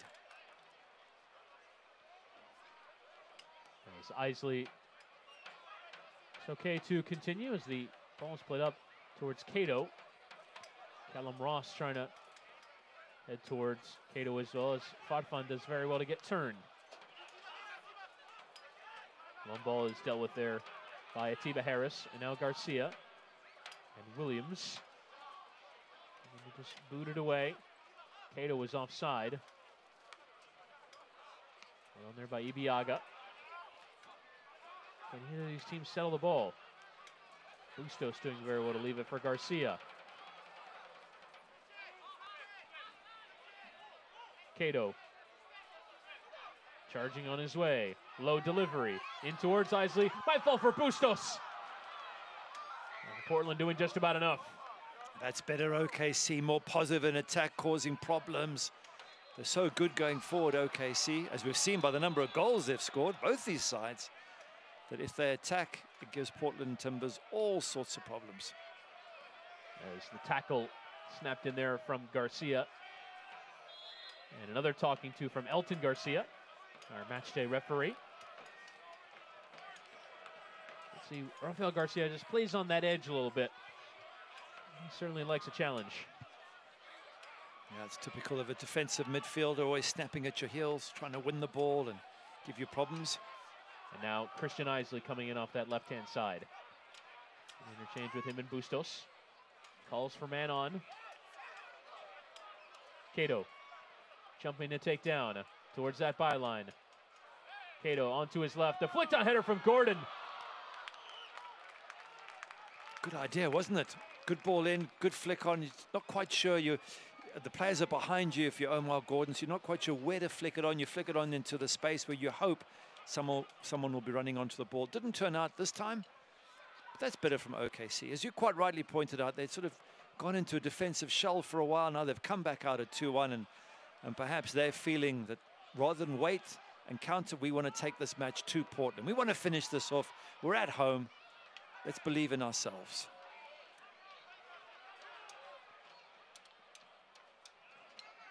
Bit of soccer tennis in the air there between the two teams. Kobayashi tries to settle, but tackled off it by Gordon. Bustos, though, with the loose touch, giving to Williamson.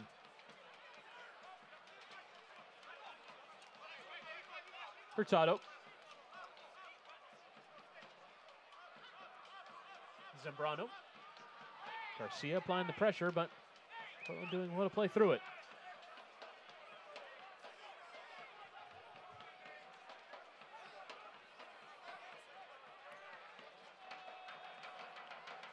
Lopped over the top by Zambrano to the path of Calixtro.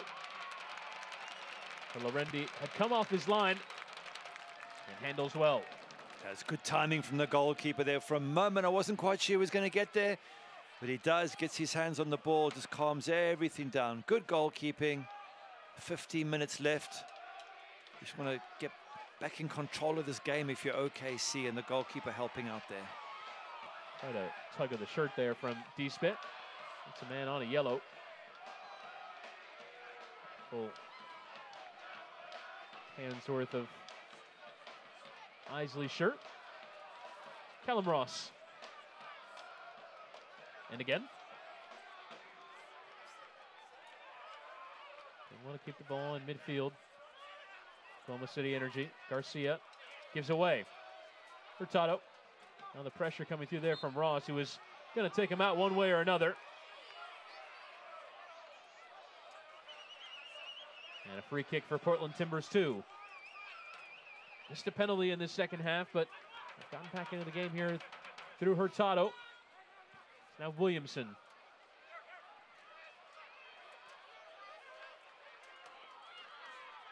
It'll be a throw in here for Oklahoma City.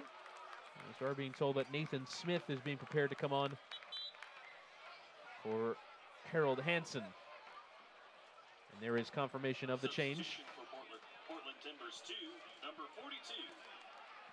Nathan Smith entering the match for number 45. It'll be The 24-year-old former teammate of Rafael Garcia at LA Galaxy. 12 appearances for the MLS club, 34 appearances in the championship with LA Galaxy 2.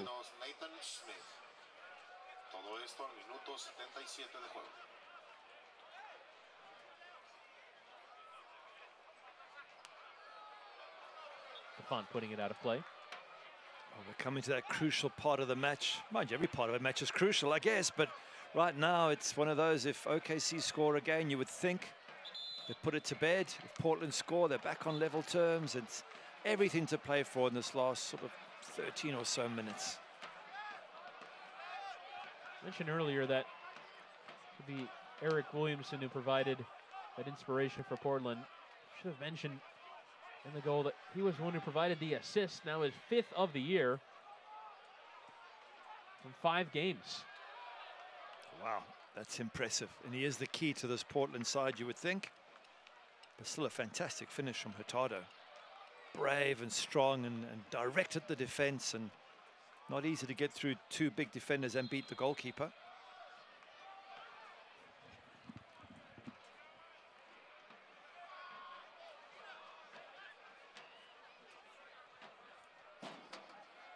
And the referee just getting things sorted. It'll be a throw-in for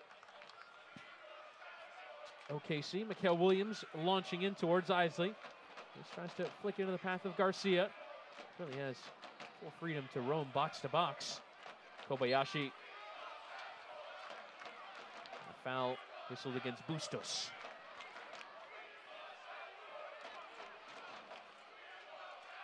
Kobayashi. Sprayed out for Farfan, and he just put too much on it. Yeah, but he has been a positive sign in the second half, Kobayashi. He's brought an extra dimension to T2 in the way they attack, especially on that right-hand side. He's positive, he's quick. And surprised he didn't start the match. He's been very effective.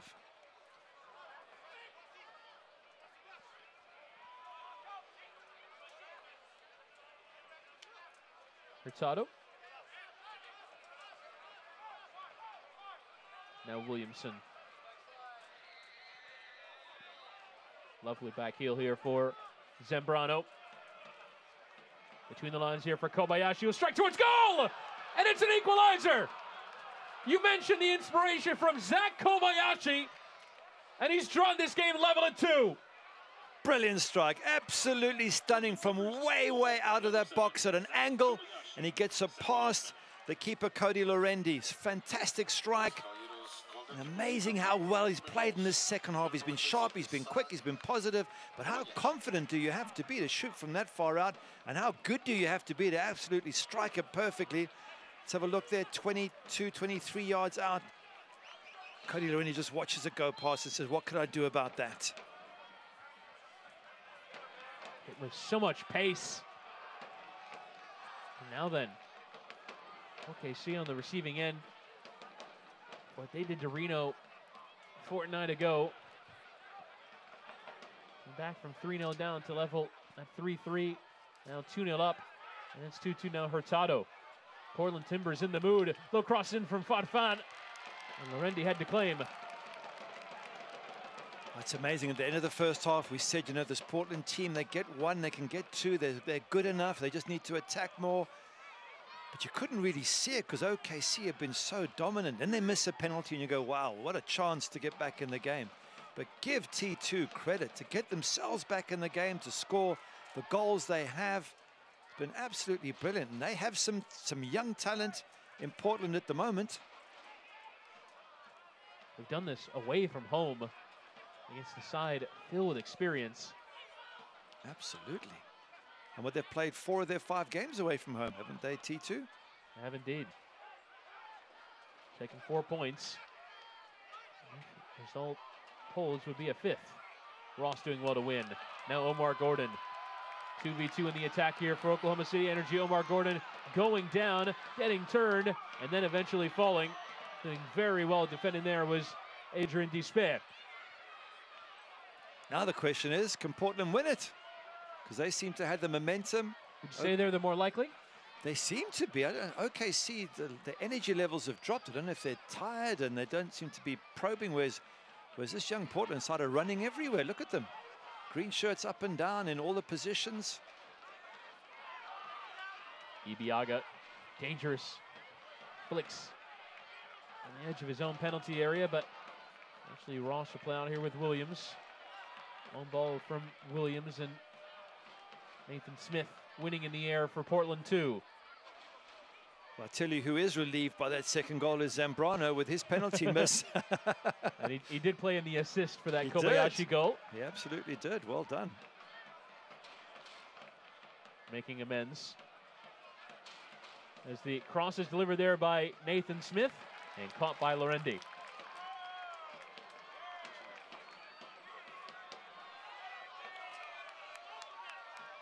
Cato.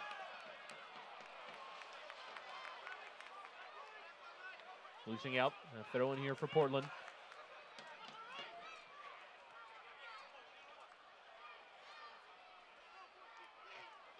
I just wonder if Steve Cook is likely to make any more changes for OKC. He's at home.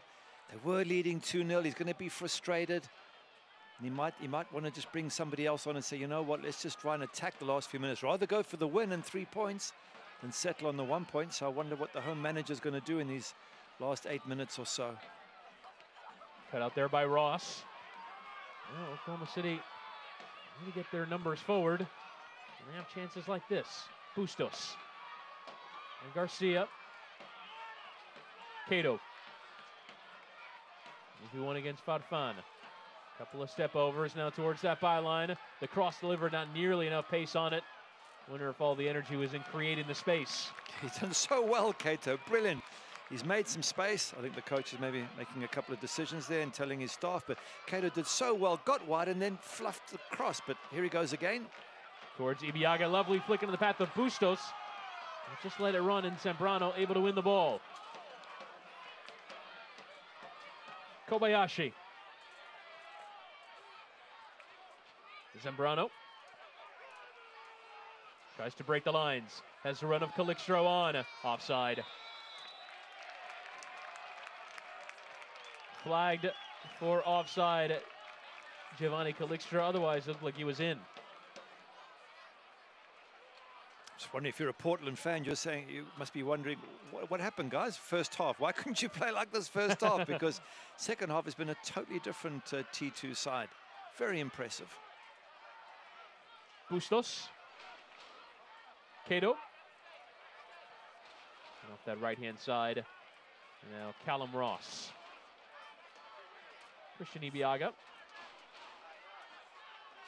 Oklahoma City Energy looking for that response without too many options available on the bench. The only player who has not yet come on, that being Bustos, who has plenty of experience, is Kyle Highland, a left back. At least, of course, the difficulty with having Deshaun Brown out due to injury. Yep, it's a sort of player who scores plenty of goals that you'd probably be wishing you had on the bench right now. Even if he was starting, you'd have Christian Isley who you could bring on as a substitute. Tackles in there from Cato. Free kick, Oklahoma City. 5 minutes to play.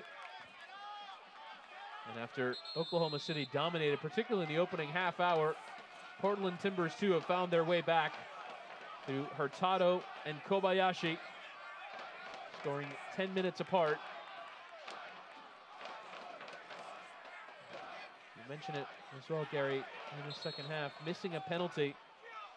Renzo Zambrano.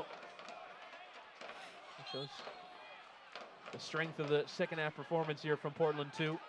Absolutely, been a brilliant performance, and if it stays like this, I'm sure Portland on the way home will be thinking to themselves, well, you know, we could have won this 3-2 with that penalty. What a chance we had. So again, credit to a young side to be 2-0 down away to OKC, this talented sort of mature team, and to come back and get it to 2-2 and have missed a penalty. That says it's huge credit to Portland Timbers. Here's Cato. Left-footed delivery. Away by D-Spit. Garcia trying to win in the air, but it now looks like a counter-attack is on. Zambrano charging on his way. A tug of the shirt there from Callum Ross. That's a yellow card. And he will indeed be booked by referee Elton Garcia.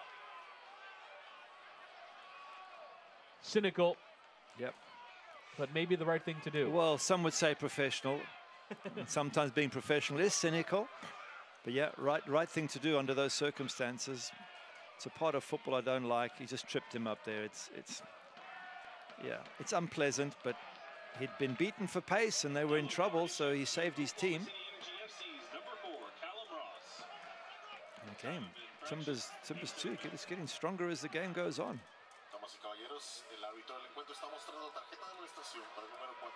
It's a rough one for the home crowd. They were so excited there at halftime, 2-0 up, all looking great.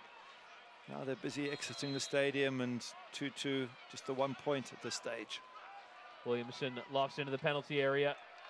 Going up there, Modu Jadama.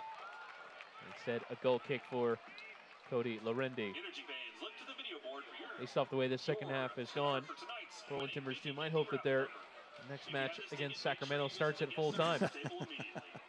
Well, starts at halftime anyway. Yeah. Yeah, they have, and again, credit to the coach and the players of Portland. When you're 2-0 down away from home, not always easy to come back.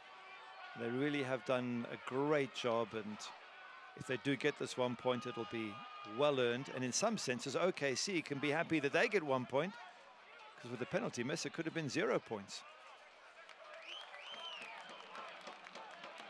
Can either of these teams find a late winner?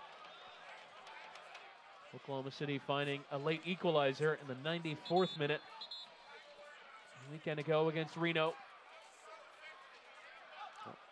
You've answered your own question. The answer is yes. Both these teams can find a late winner. The only question is, will they? And if so, which team will it be?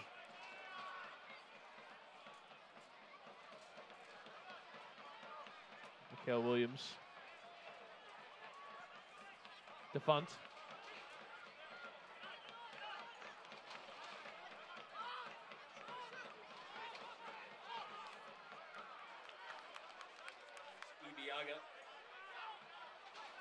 Ibiaga trying to play down the line. Hurtado. And a free kick here for Portland. You see Ibiaga's frustration with that decision. Garcia confident in his conviction. That's poor there from Portland as Williamson tried to get the play started and hit it off his own teammate. Ross. Bustos. Trying to find that space. Williams. Lovely interchange. Bustos carrying on. It will come here for Cordell Cato. Onto his left, Cordell Cato. Looking for the right option. Assesses them all. Slides in the path of Mikael Williams. His delivery is out for a corner. Well, a set piece. It was Defont who started the goal scoring with a header from a corner. Could it be that this is how it ends for OKC? Another goal from a corner.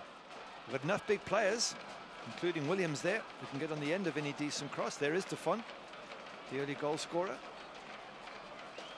Fans shaking up the stands, try and get some energy going as the deliveries towards that near post off of Gordon. It's a poor corner, isn't it? When you've scored from a decent corner into the box, all you've got to do is try and reproduce the same corner into the middle of the box. 3 minutes to be added on here at the end of this second half. So it couldn't be a 94th minute equalizer, could it? Or a 94th minute winner, as it was a weekend ago for Oklahoma City.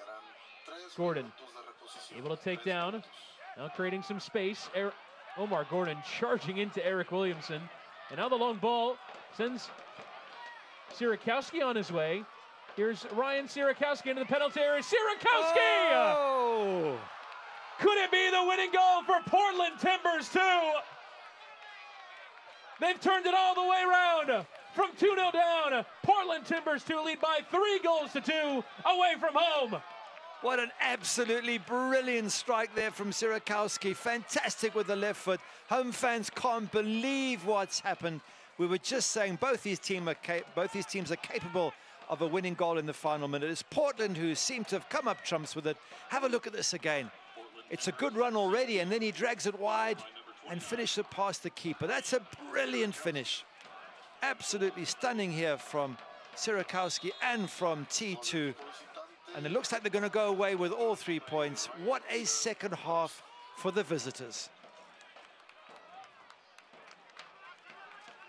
And Steve Cook's charges look absolutely shell-shocked right now, as Ryan Sierakowski, the 21-year-old first-round pick of the MLS Super Draft to Portland Timbers, played collegiately at Michigan State,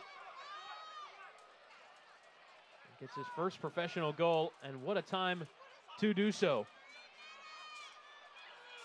Brilliant, brilliant strike. I mean, there's a classic saying in soccer, the game of two halves. This has been a game of two halves. OKC were totally and absolutely dominant first half, 2-0 up. It looked like it were going out for a Sunday park walk, and Portland had been brilliant second half. And it's Harris heading across. He was onside. Now then, Atiba Harris getting turned towards that byline, chipping across. The header is on, and it flashes wide. That initial ball in towards Harris was very dangerous. Mikael Williams that time heading wide of target. What a good chance for Mikael Williams at the end. I don't know if he had a clear header or not, but he's 6 yards out. The ball's on his head. You think, can you just angle it into the goal for the equalizer? Didn't happen. Ever so close. I'd like to see that again, because it looked like it was a really good chance for a late equalizer. We've had one late goal. This is a late goal. And now Jake Leaker taking his sweet time, and it will be a very brief cameo for Max Ornstill. He'll come on for Giovanni Calixtro, defender on for attacker. A helpful shove in the back. A second helpful shove in the back. And a second time as well. Giovanni Calixtro exits the game for number 48. Max. Well, it surely couldn't be a 94th minute equalizer in as many weeks for Oklahoma City Energy, could it? Well, they had a little moment there with that header, which I thought might have, if they got that on target, might have gone in. But surely Lightning can't strike twice. Let's see.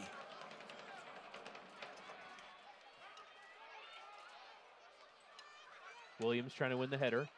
Gordon trying to take down. Instead, it rolls harmlessly out of play. Doesn't look as though Max Ornstill will have a ton to do. Now Sierakowski. Oh, there's been some heroes in this second half, and Sierakowski with the winner. What looks like the winner will be one of them. Kobayashi has a really good half, yes, and Hurtado as well. Fantastic, Portland, well done. And it is 3 points for the visitors, who get 3 second half goals. Hurtado, Kobayashi, and then in second half stoppage time, Ryan Sierakowski with his first professional goal to give Portland Timbers 2 the 3 points. Oh, look at that, totally broken their OKC after that fantastic first half. They cannot believe that they've lost this match. And it really has been a shocking second half for the home side, or maybe we should phrase it differently and say a fantastic second half by the visitors. In the end, it's handshakes all round. And, well, I'm left a little bit shocked as well. What a game. I think we all are, as we'll now bring you our man of the match. From an Oklahoma City Energy point of view, you'd have to say it's Cordell Cato, who scored that second goal and was plenty inspirational. But in terms of decisive, you'd have to say it's Ryan Sierakowski. And how calmly did he finish that final goal? It's such a high-pressure situation, and he puts it away with aplomb. Absolutely brilliant. To get away from the players chasing him, to open up his angle, to get into the box, and then to thump it past the keeper, as did Hurtado with his goal. That was also brilliantly taken. Wow, the Portland Timbers fans must really be so pleased with these youngsters and what they've delivered here. 2-0 down at halftime, seemingly out on their feet, and they've come back to win it 3-2. A fantastic performance, and take nothing away from OKC first half. I thought they were wonderful first half. They just couldn't hold on to it, which must be incredibly frustrating for the home players, coach, and fans. And what a performance it was from Portland Timbers 2 in this second half. They win by 3-2 tonight over Oklahoma City Energy. Hurtado, Kobayashi, and Sierakowski with the second half goals. Coming up next, full-time highlights from this incredible game at the Taft Stadium. Goals are something we outline for ourselves, and oftentimes they can be pretty lofty. When things begin to line up the way we think they should, we appreciate those who helped us along the way, like the help you get with commercial banking from FFB. Our experts are ready to partner with you to help you manage cash flow, oversee accounts through online banking, and help you secure a business line of credit. Because we know you've got better things to do, like grow your business. FFB. We go where you go.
Oklahoma City Energy, after an incredible first half in which they went into the break leading by 2-0, lose this evening at the hands of Portland Timbers 2, who put 3 past them in the second half to get all 3 points.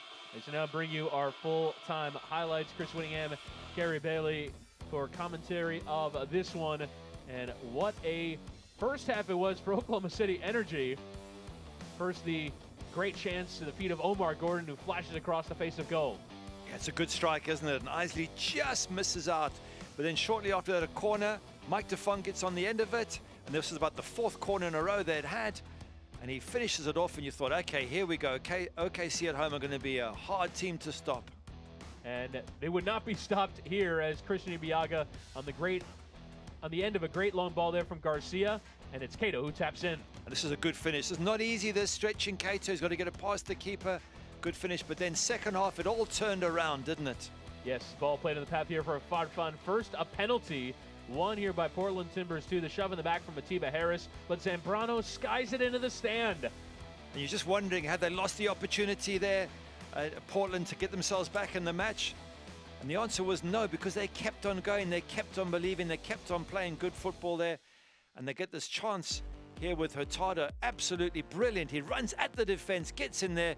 Keeper comes out and he slots it past him. That is a fantastic finish. And a great ball as well from Eric Williamson, who gets his 5th assist of the season.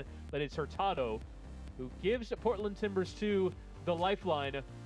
They would continue to press Oklahoma City Energy here, the second from Kobayashi.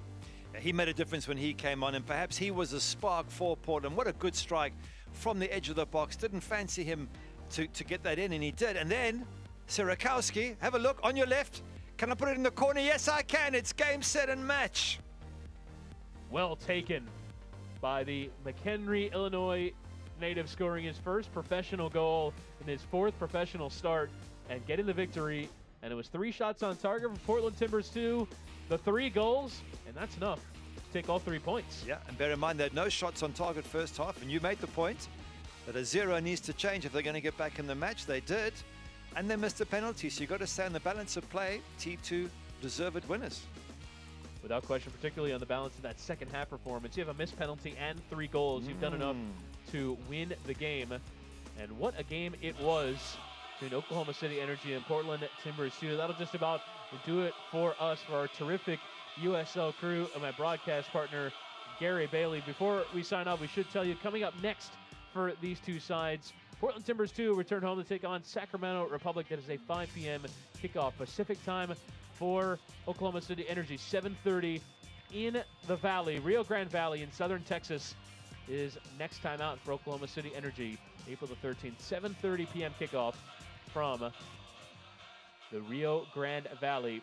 Once again, for our terrific USL crew, my terrific broadcast partner, Gary Bailey, my name is Chris Whittingham, signing off. What a game it has been. Oklahoma City lead by 2-0 at the break, but lose by 3-2 to Portland Timbers 2. This has been a production from the USL.